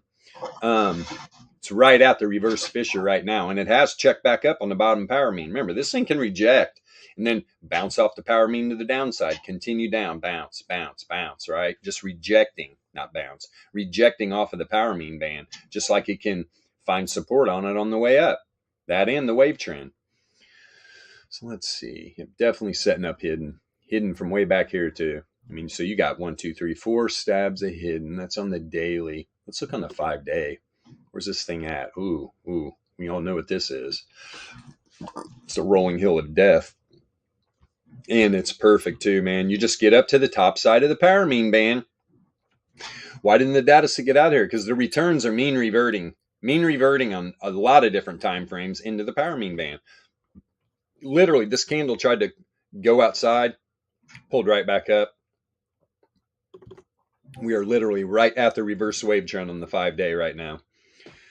Right at the 5-day. And when it comes to traditional markets, don't look at a weekly or a 7-day. You're not going to get a good read. Look at the 5-day. Right? It only trades 5 days. Right? Look at the 21-day for a month. Where's this? Where are these bad boys at on a monthly? Ooh, this is ugly as hell. This is ugly as hell. Immediately, the pattern traders are like, hey, man, there's a head and shoulders on the 21-day on soybeans. Stupid. Stupid. Oh, should we get a measured move? Without even looking. Did I used to do all this stupid shit? Yeah, man. I was actually pretty good at it for what it gives you. For what it gives you. There's only one reason I made money trading traditional TAs, because I took my profits all the time. And I traded low time frames, which most people out there are like, hey, whatever you do, don't trade low time frame volatility. You'll get wrecked. It's like, dude, that's what volatility traders dream about. Volatility. That's when you want to trade. You want all these moves. So you're rejecting off the top side of the power mean band. I mean, this thing, woof. Goodness gracious. We got the wave trend down here. What, 1289? Good freaking Lord. Fisher. Is this thing going to end up at the Fisher? It damn sure could. It damn sure could. It's barely hanging on up here to the, is that the 9? Yeah, the 9 length log MA. Barely hanging on. It dipped below it, pulled back up, but when's this close? When does this fucking thing close? How many days left? It's not going to tell me. It's all good. About this 5-day. When's this 5-day candle close? Yeah, we just got it. Just got it yesterday. So very interesting. Yeah, soybeans. I don't see it, man. I see this thing coming back down. Yes, I do. Because you got all the hidden and stuff setting up on the daily. And not looking good on even, 5-day, 21-day. Just looks awful. Now, I'm not saying this can't go up and check up on this wave trend. This is a problem though, because you got the Fisher up inside the power mean band, right? You really do. So this thing could reject here, make another move to the downside. It definitely could on all this hidden, for sure. But look at the Fishers though. You got to take those into account. They definitely don't look weak, but your returns oscillator is turning down right now, and it's positively correlated. Heading back into a random walk. You still got the predictor to the top side, all right, on the daily. Volatility. Let me see. Is that contracting now? Positively correlated? It is. It is. What's that? The 981? Yeah. Yeah. Soybeans is what it is. What it is. Yeah. That was a good rundown. A little bit sketch. It's sketch. That's what supply it to the market. Commodities are sketch. I want the frozen orange juice futures. Play little trading places. Let's see here. All right, there we go. Let's move this up. My other little fun. I got to get this up here. CCL. Get up here. Carnival Cruise Lines. Let's get everybody where they're supposed to be. What the hell's happening here? We got Capital One. Get up here for your shitty little banks. Let's see. I'll do that later. Anyway, what else? What else are we looking for? Go back to the chat. Boom. All right. So we got that covered. A little soybean future action. You know what? Since we're down here on commodities, I want to look at this wheat. This is going to be interesting here.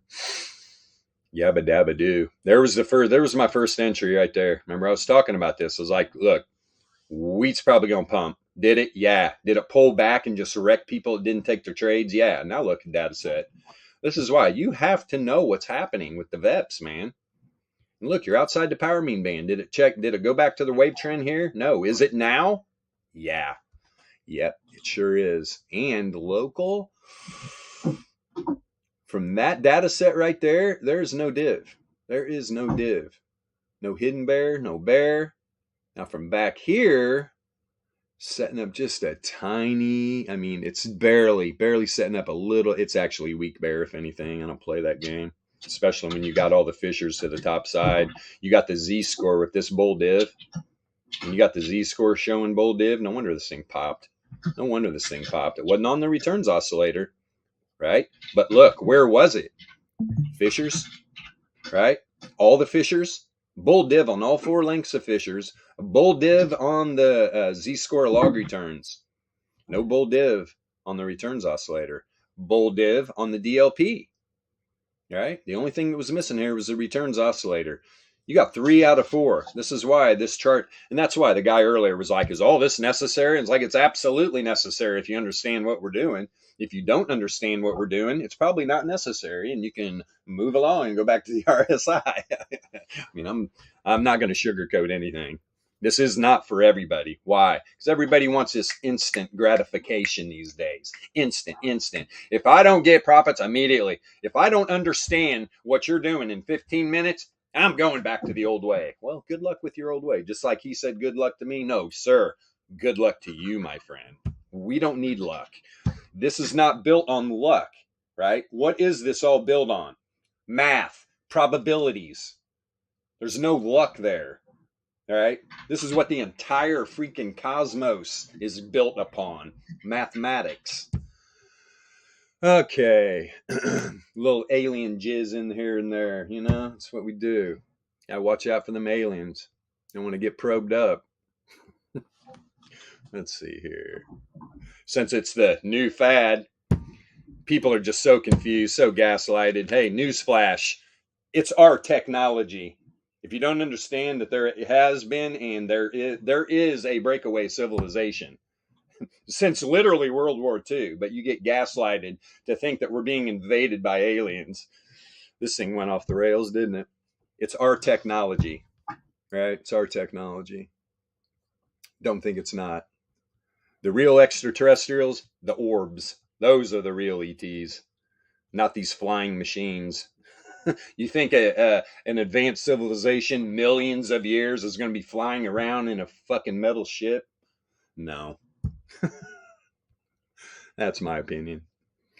I might have been abducted a few times, though, so I got like the inside track. You got to love alpha trading. We are a group of characters. Yeah, for sure, my man. Oh, shit. We just like to have fun. We like to have fun. Okay. So yeah, wheat, man. Now. Well, yeah, but no, we have over 50 indicators, right? You don't need to use every single one of those. Exactly. But the ones we on the live stream are obviously key and worth learning how to use. Yeah, because we do.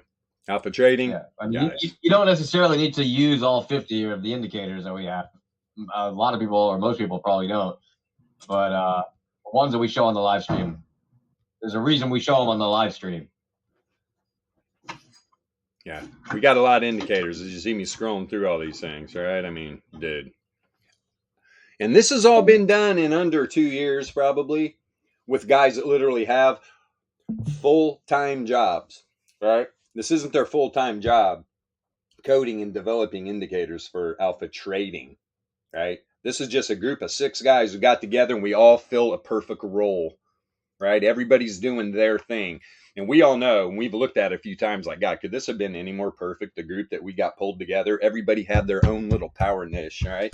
And we all just put it together, man, and it works pretty good. Definitely works pretty good. But these guys have created all these indicators in under 2 years, having full-time jobs, having families. And our math guy, right? Our math guy, dude, he's got 2 young children, kids, like babies. One's in diapers still, I think. So the fact that what we've put together in such a short amount of time, especially with the scrutiny and just the hating that we've got because we are going against the grain, hey, man, we've done a great job with this stuff. We have definitely done a great job with this stuff. The proof's in the pudding. This month, it's been a couple of years since we launched this thing. So yeah. And back March 11, 2 years ago, yeah. That's right. Amazing. Where the hell did these 2 years go? I mean, hell, it was not too long ago. I was sitting alone, fucking playing what? Toilet paper roulette? Or toilet paper slot machines? Do you see those videos? The guys are putting the rolls of toilet paper and putting like all the different slot machine shit on the rolls of toilet paper. That's what COVID did to everybody. Locked everybody up going nuts. Nice. Oh, hell yeah, Mr. T. Beautiful. Dude, that man is sick. Yo, what's up, Mr. T? Hilarious. Nice. Okay, people are like, what the hell is he looking at? Well, I'm looking at probably wheat futures getting ready to dump back out. Would not shock me at all. What's this 4 hour look like on wheat futures? Hey, these guys at Alpha Trade, what the hell, man? They're looking at commodities and shit. Man, I'm also looking at this bear div, man. Many stabbages. Many stabbages. Let me see. Yep, there's the first one. Boy, you got to the top up there, so you get this pullback. There's a lot of stabs of bear div here, man. And you're outside the power mean band. This is the 4 hour. Wheat futures by the end of this week probably going to be back down around 690. Wouldn't doubt it at all. It's already starting to pull back on the 4 hour. Already starting to have an outlier too. First, the outlier was the top side. That changed quick. The outlier didn't. See the inside still pink? The correlation changed. The correlation changed. That's why you're seeing, look at this wick it got left behind here, man. I wouldn't be a bit surprised. How much time's left in this? An hour and 20 minutes? God, is wheat about to just dump out and backfill this 4 hour candle? Could. Really could. Let me see on the low time frames. 33 minute. What are you going to show me here? Ooh, look at the 33. Yeah, it's nasty right there. Nasty. Look at all the bear div. Right? Look at all the bear div. Guarantee you that RSI is not showing this. All the fissures are in lockstep, at least the top three. I mean lockstep. Look at those things. You got the lowest length already crossed the mean of the bands. The bands are spread out, so you got some nice targets. This thing could spill. Variance is moving away from the mean again, right? The data is spreading from the mean. It's negatively correlated. No outlier yet, but it is negatively correlated. I'm surprised this isn't having an outlier. You see the 15 minute, but even on the 33, right? You're outside the power mean band.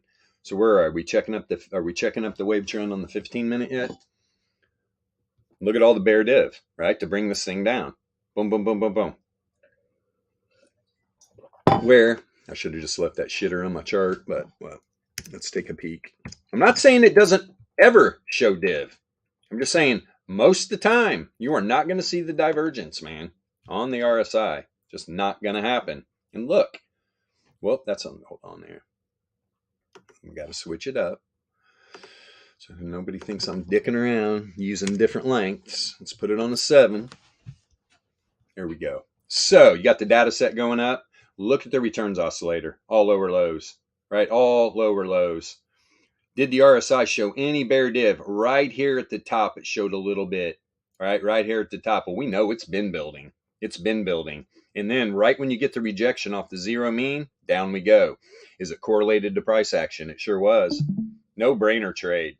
No brainer trade. Bam, bam, bam. The reverse wave trend is about 707. Looks like it's on its way. We had enough time. We had enough of wheat. I think we have. What I want to look at bond futures, man. See what's going on with the bond futures. This is another good play. Guarantee it. This thing's outside the power mean band for sure on the 15. Probably coming right back up into the wave trend as we speak. I bet this wick went right to it. Let's see. Let's let it populate.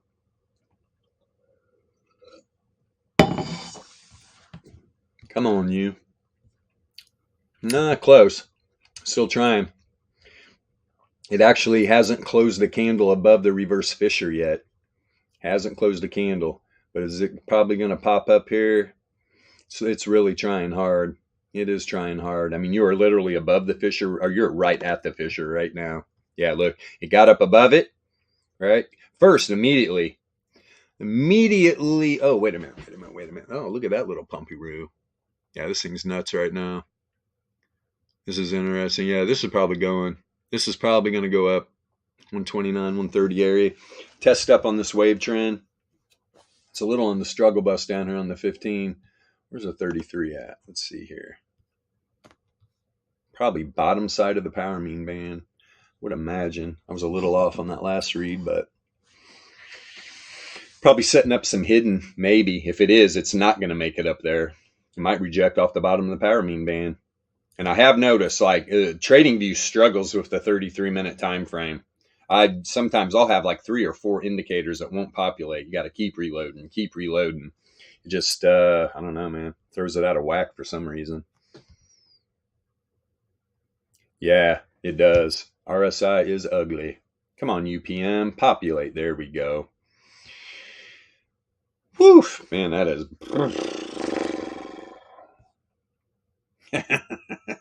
ugly. What a great short that would have been. Okay.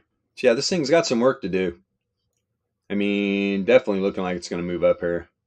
For sure. First going to make its way up here. And if it does, though, it's going to set up more hidden. Right? You almost got a higher high here on the returns oscillator already. Right? Of course, you're not going to see that on the RSI. Right? You're not going to see the hidden setting up. Just not going to happen. I don't know why I keep pulling it up. We don't need to. Just like to show if anybody's just peeping their head in that the RSI is worthless. Yeah, nice. I see you answered. Good. Okay, what else? Let's see here. It's a 10-year up a little bit. Tesla going sideways.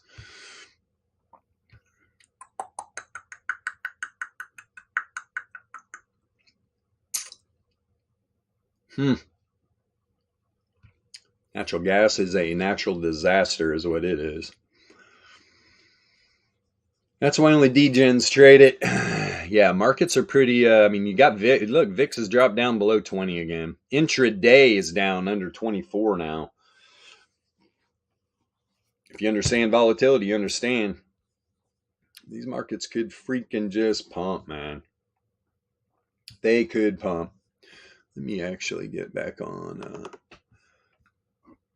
Let's go over here to the VRE. Let's see here. Yeah, here you got SPY coming back down. And this is why I was kind of saying, right? I was looking at this like these 395s, these 396s. And what did I say that 398 was earlier? I think I was talking about. No, it wasn't the 398, was it? Let me see here.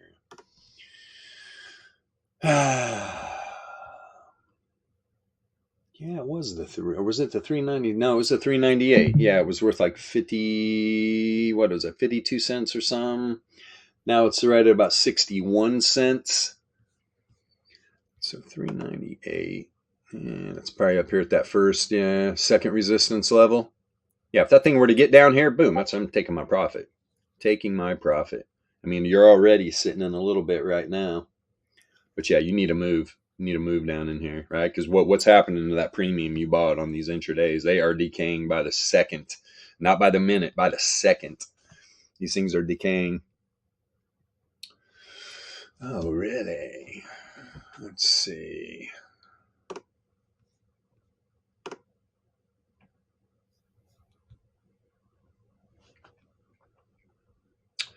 Yeah.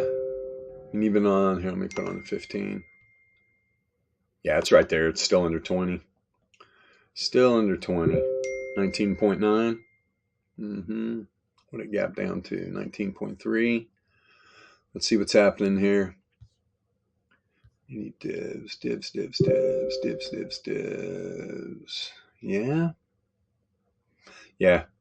Definitely got some bull div, man. Got some bull div from way back. Lower low, higher lows, all over the place, man. So yeah, do I think it's going to get filled? Yeah, and it's pretty much right up here by wave trend, a little bit above it. It's actually more up here in line with like the 99 log MA, a little over 20. We're going to get a rejection there. What would it be setting up? It's going to be setting up some hidden for sure. If that thing moves up that much, you're going to see this returns oscillator bounce and probably push the band up. And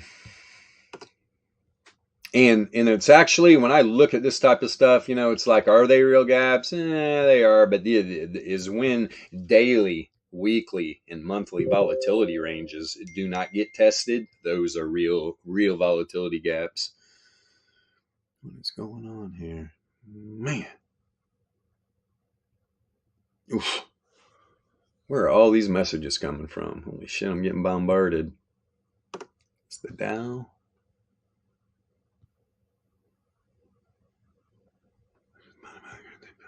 What they doing in the holy shit. Ah.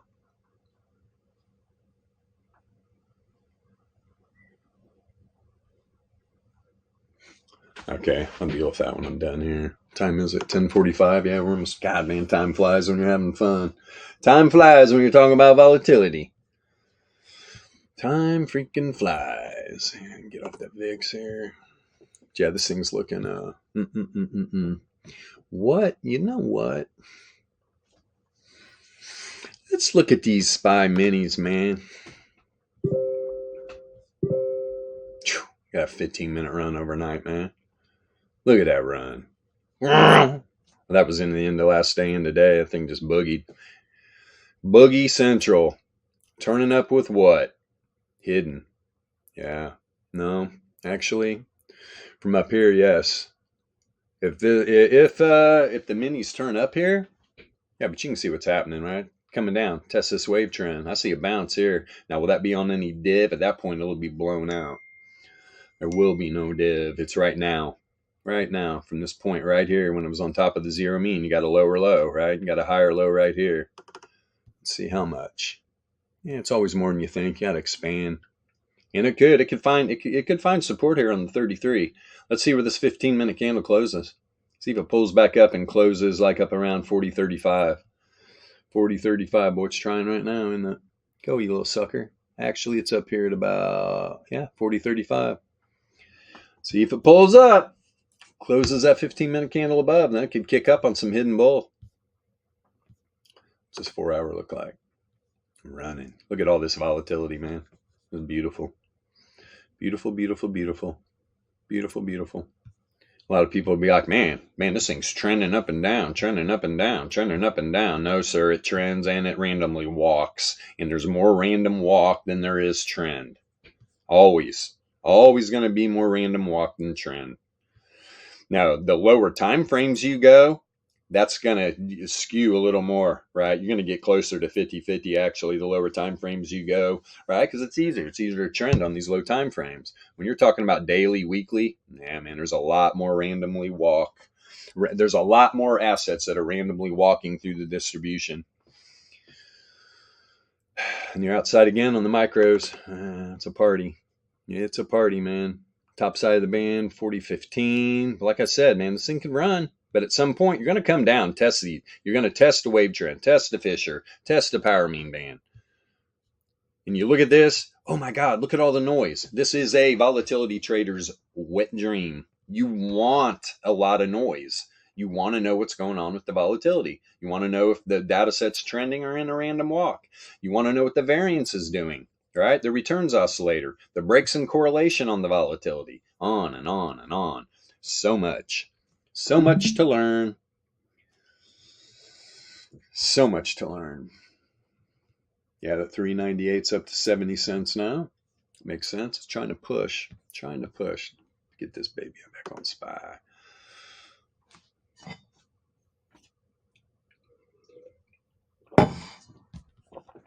Yeah, I don't see any other questions or anything, which is good. Been a good stream.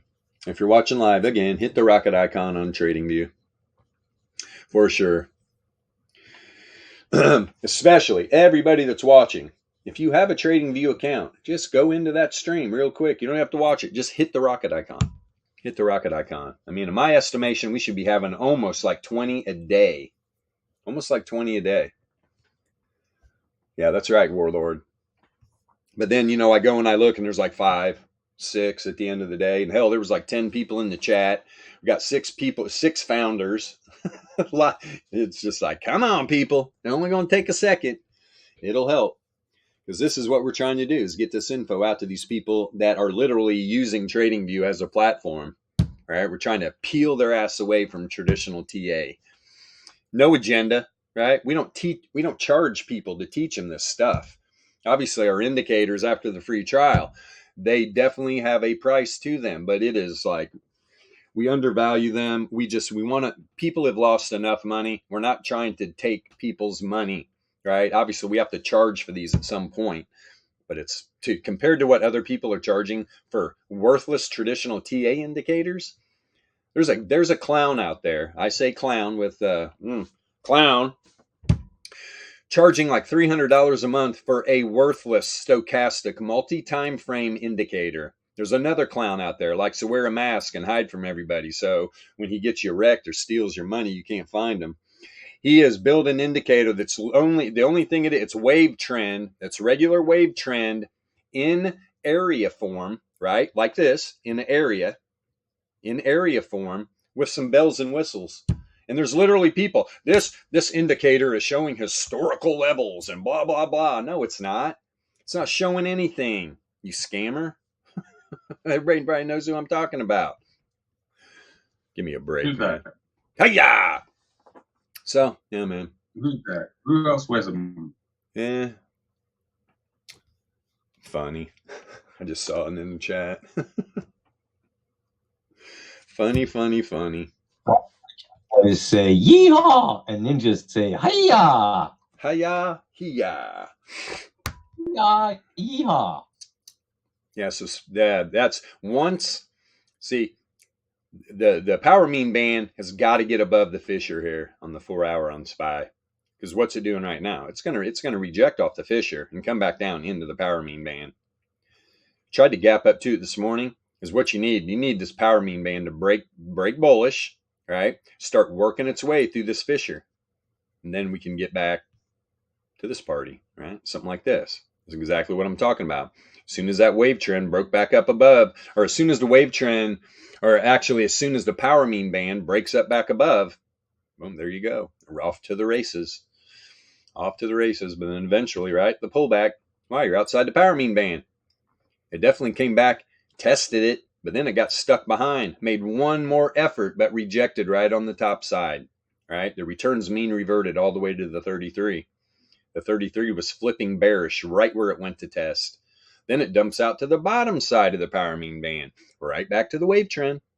When everybody's trying to figure out what the hell the data sets are doing, returns are mean reverting. That's the only thing that's happening, and the data sets are following it. Simple, just like it's simple. What's going on in the markets? When everybody's out there trying to figure out, oh, the news said this, the news said that, you do realize there's only buyers and sellers. Don't worry about the news. Try to figure out what's going on with the buying and the selling. That's all you got to do. It's pretty simple. Let's keep it simple. Let's not make it hard. It's already hard enough. Yeah, I mean, these are higher highs locally, so nothing's really setting up. Nothing. There's no div on the top side. And the Fishers are pretty much, they're all together. You got Rando up here around the 2SD band, but you got 3 in lockstep, and they're bouncing off the mean of the deviation bands. Volatility fell off a cliff on the 4 hour on the S&P. So do we have a big move coming in the S&P? Yes, you always do. When the volatility falls off a cliff, you get a big move. Definitely get a big move. So is it going to happen today? That's what a workflow is for.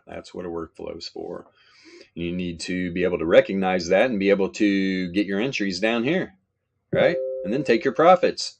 Where do you take your profits at? At distribution levels, at volatility ranges, right?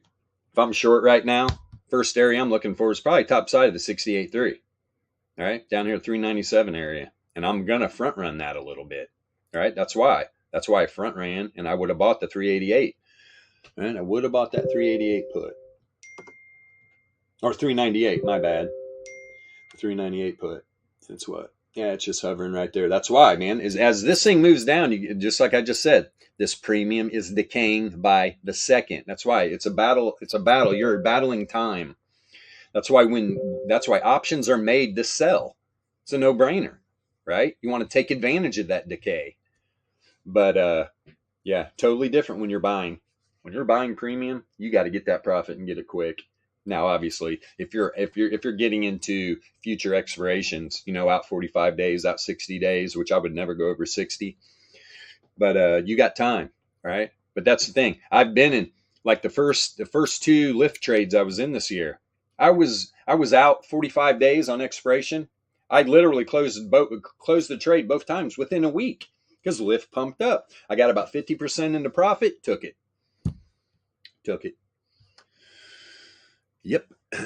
Just like like I'm in a Lyft and Southwest trade that is expiring in 23 days, right? Everything else I have is out farther. But these, so in 2 days, at the end of the week, by the end of the day on Friday, I have to make a decision. Am I going to take the little bit of profit? Am I going to close these trades out, or am I going to roll these things? Why? Why am I saying that? Because on both those trades, I did not sell. I bought premium, right? So I'm looking to take this profit, but I am not afraid to roll these things. Right now, if I were to, let me see what kind of a debit, because it's going to be a debit. If I roll these expirations,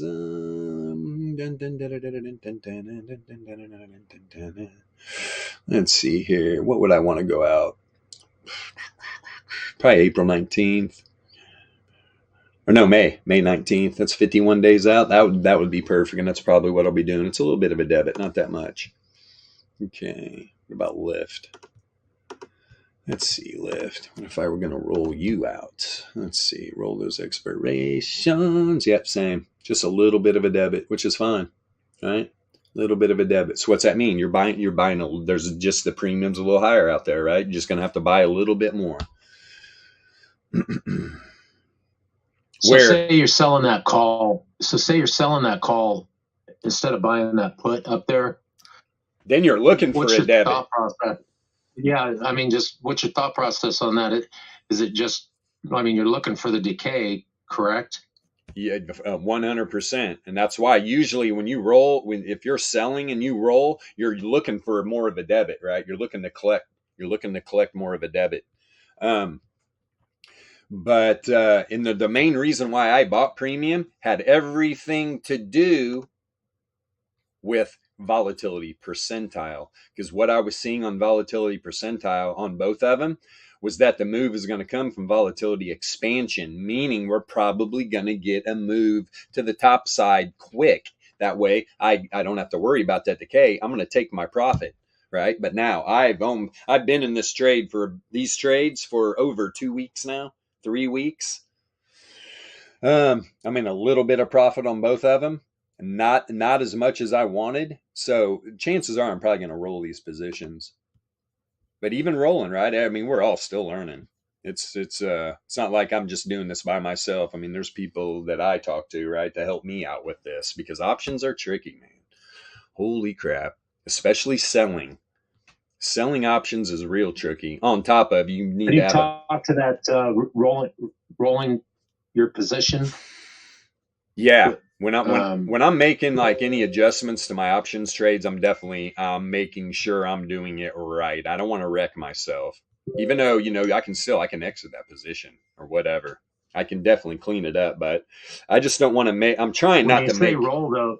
When you say rolling, what are you saying? Well, you can like roll your strikes within the expiration, or you can literally roll your expirations out to further expiries, right? Like right now, this is the April. If I want to roll out to May, right? It's in Tasty Work, at least in Tasty Trade. I don't know what you're using. I don't know how that's set up.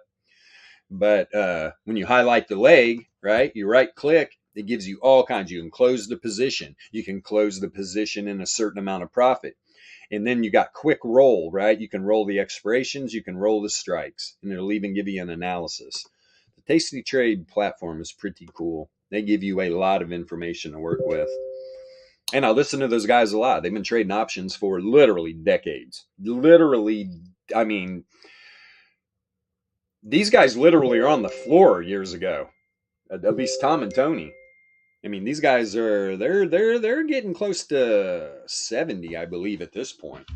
But yeah, they've been trading the options markets for a long time, and sometimes they even get confused. Anybody that trades options understands this is not easy. Options no, definitely and that's aren't why easy. I'm asking questions. Obviously, For sure. It's not. There's a lot to it. Mm-hmm. On that selling that Paul on, say, a 0 day, just even this morning on the earlier comments, versus buying a put. I mean, is it relatively the same return? Well, here's the thing. If I'm going to, yeah, it's very close intraday, very close. But here's what I'm going to do. The reason why I don't sell intraday is because how volatile on these intraday options are. And if you're selling premium, holy shit, man. I mean, right? Infinite loss. You're literally looking at infinite losses. So if that thing turns around on you fast, I mean, you can get wrecked. You can get wrecked. Anytime I'm selling, say I'm going to sell intraday, I'm probably going to sell an intraday condor, and the wings are going to be way outside the expected move, way outside. Like today, if I were going to do it on SPY, let me see here real quick. We flip this on SPY and see what a condor would have been, and where would I put it? I mean, literally, the data set's right where we kind of. Let me see. Let me check real quick. Where this baby open? Yeah, it gapped up way up there. Oh, here's what would have been great. Say yesterday, before the close, I would have got in one day. I don't want to do it like that. Let's just do. Okay, we open up here at $3.99, right? So immediately on Tasty Trade for intraday, they've got the expected move at about 400, actually about 400.5 to the downside, almost 397. That's the expected move. The first standard deviation to the top side's at 402.5, bottom side's at 395.5. That's probably where I would have thrown. Let me load this up. Where are you, Condor? Now, yeah, because I'm not going to just throw a strangle on, because a strangle is going to cost. Here, I'll give you a good example. Like right now, if I were just to throw a strangle on and just sell, and I go up there right towards the first standard deviations, $8,000 in buying power to sell a 402 call and sell a 396 put and throw that strangle on.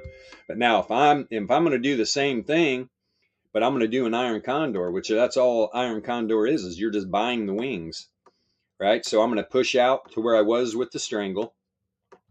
I'm going to sell the 396 put.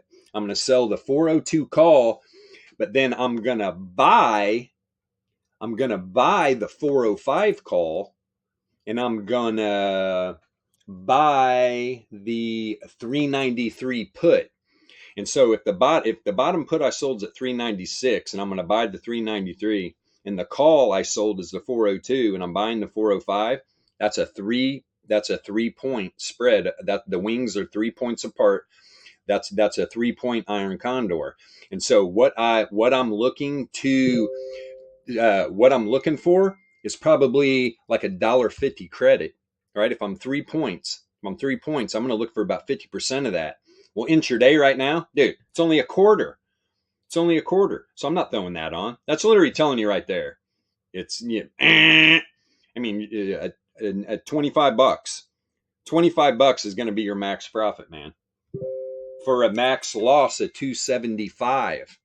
See, so what I did, I took that strangle and turned it into a defined risk trade by buying the wings. So instead of using $8,000 in buying power, it only uses $275. But the max profit's only $25. So right there, it's just like, nah, I'm not into it. I don't want to sell any premium. That's why I want to buy it, right? Because we know, I mean, these are lotto tickets intraday. They can be, especially it depends on how far out of the money you're buying. Because we know if they get into the money, it can. I mean, like right now, say you're going to buy a 392 put, 4 cents right now. If that thing's in the money by the end of the day, you're talking about that thing probably 10x at least.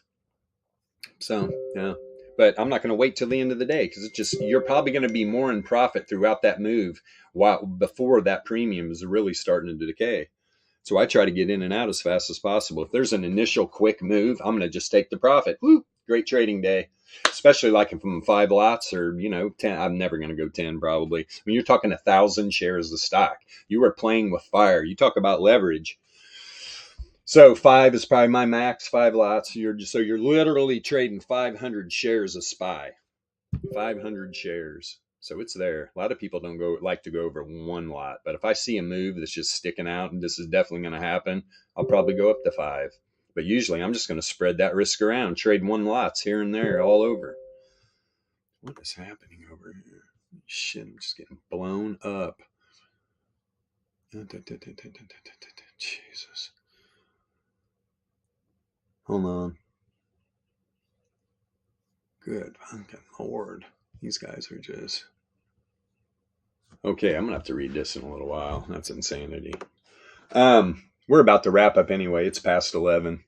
Especially if I want to get these charts out. I got to go into the city here in about 3 hours, so I got to get my shit together. Thank God I'm not in any intraday trades. I didn't do anything today, which is fine. Give me time to do this. So yeah, all that being said, let's see here. It's BTC. Like I was, BTC, man, you got top of the monthly up here. Was this a good move? This is the bulls running this thing up to make sure that this thing is going to close above the monthly range.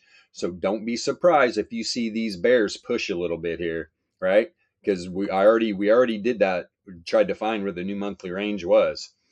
Wouldn't be a bit surprised to see that push, right? We could get a push down. They definitely don't want this to close above the monthly because that gives that support, right? Where then BTC dataset just has to pull back to the top of that monthly and it can just rocket ship up. The bears want it below, right? So the dataset goes up and could possibly reject off the new monthly. So that's and this is going to be coming in hot, right? Friday is the close of the month. Expect some fuckery here in the next couple of days. You will see it, guarantee it. And why do I say that too? The tight weekly range, right? The tight weekly range on Bitcoin, boom, that we just got back up above. The tight weekly range on SPY, same thing. You're going to see some fuckery in SPY and Bitcoin, guarantee it. Guarantee it. The bears will try to push these data sets down below the new monthly. Watch what happens here in the next couple of days. All right, all that being said, let's see here. I'm going to get these charts out today. Damn it, I'm going to do it immediately. I promise. As soon as I hang up. Make another cup of coffee and start nailing this shit. Let me see something real quick. Yeah, see, like, I mean, this data set, right, on the SPY, moved down. You'd think it'd be more in profit. Dude, premium decaying by the second. It's literally 1/10 of a penny lower than it was, but the data set has moved closer to it. This is what's happening. This decay, man, the premium decay is just, it's a steamroller of your profits. That's why right now, if I were to get a move down to 398 immediately, I'm taking that profit. By that time, it would probably double, triple, probably be worth about $1.50 if it did it like in the next, before noon. Before noon, you'd probably get about $1.50 out of that. You buy it for 57 cents, sell it at $1.50. Is that a profit? Fuck yeah, it's $100. Let's go. Pretty easy. I'm laughing, obviously. Nothing's easy. Nothing's easy in options. But just learning this, right? Just learning it is very valuable. I mean, I got nieces and nephews that are right at that age, and it's just like, they don't want nothing to do with it. They're all just wrapped up in worldly events. It's just like, you guys, you have a hell of an opportunity here to have a great future if you learn this stuff now, right? These markets aren't going anywhere. I wish I learned this when I was their age, right? Low 20s. Instead, where was I? I was in the Army. I definitely wasn't trading the markets. So yeah, let's get it going. I'm trying to get these kids on board, man. And my brother's like, yeah, please. Maybe they won't go to college, which is, man, if I learned how to trade, if I went to any kind of college at all, it'd probably be business administration, something, right? Finance. There's so many kids out here these days getting these degrees and shit they're never going to get a job at. And if they do, what are they going to make? 30 grand a year, 40 grand a year? Jesus, become a trader, man. Hello. You make that in a month. Okay. Let's see here. I'm going to leave it at that. Keep an eye on these markets. Prepare for some fuckery. I'm glad. This is so perfect too. The end of the trading day for traditional markets is the close of the month too. So this is going to be fun and exciting. Tomorrow I will be trading these intraday options. There's no doubt about it. So all that being said, thank you very much for watching live in the Discord or on Twitch or on YouTube or in Trading View. And if you have time, please go to the Trading View, right? Go to the stream that we're getting ready. This thing will be, it's live now, but you can go to the recorded one. Hit the rocket icon for us. And with all that being said, wherever you live at on this big, beautiful blue marble, have a wonderful rest of your morning, afternoon, or evening. We'll get back at it tomorrow morning, 9 a.m. Eastern Standard Time. Alpha Trading out.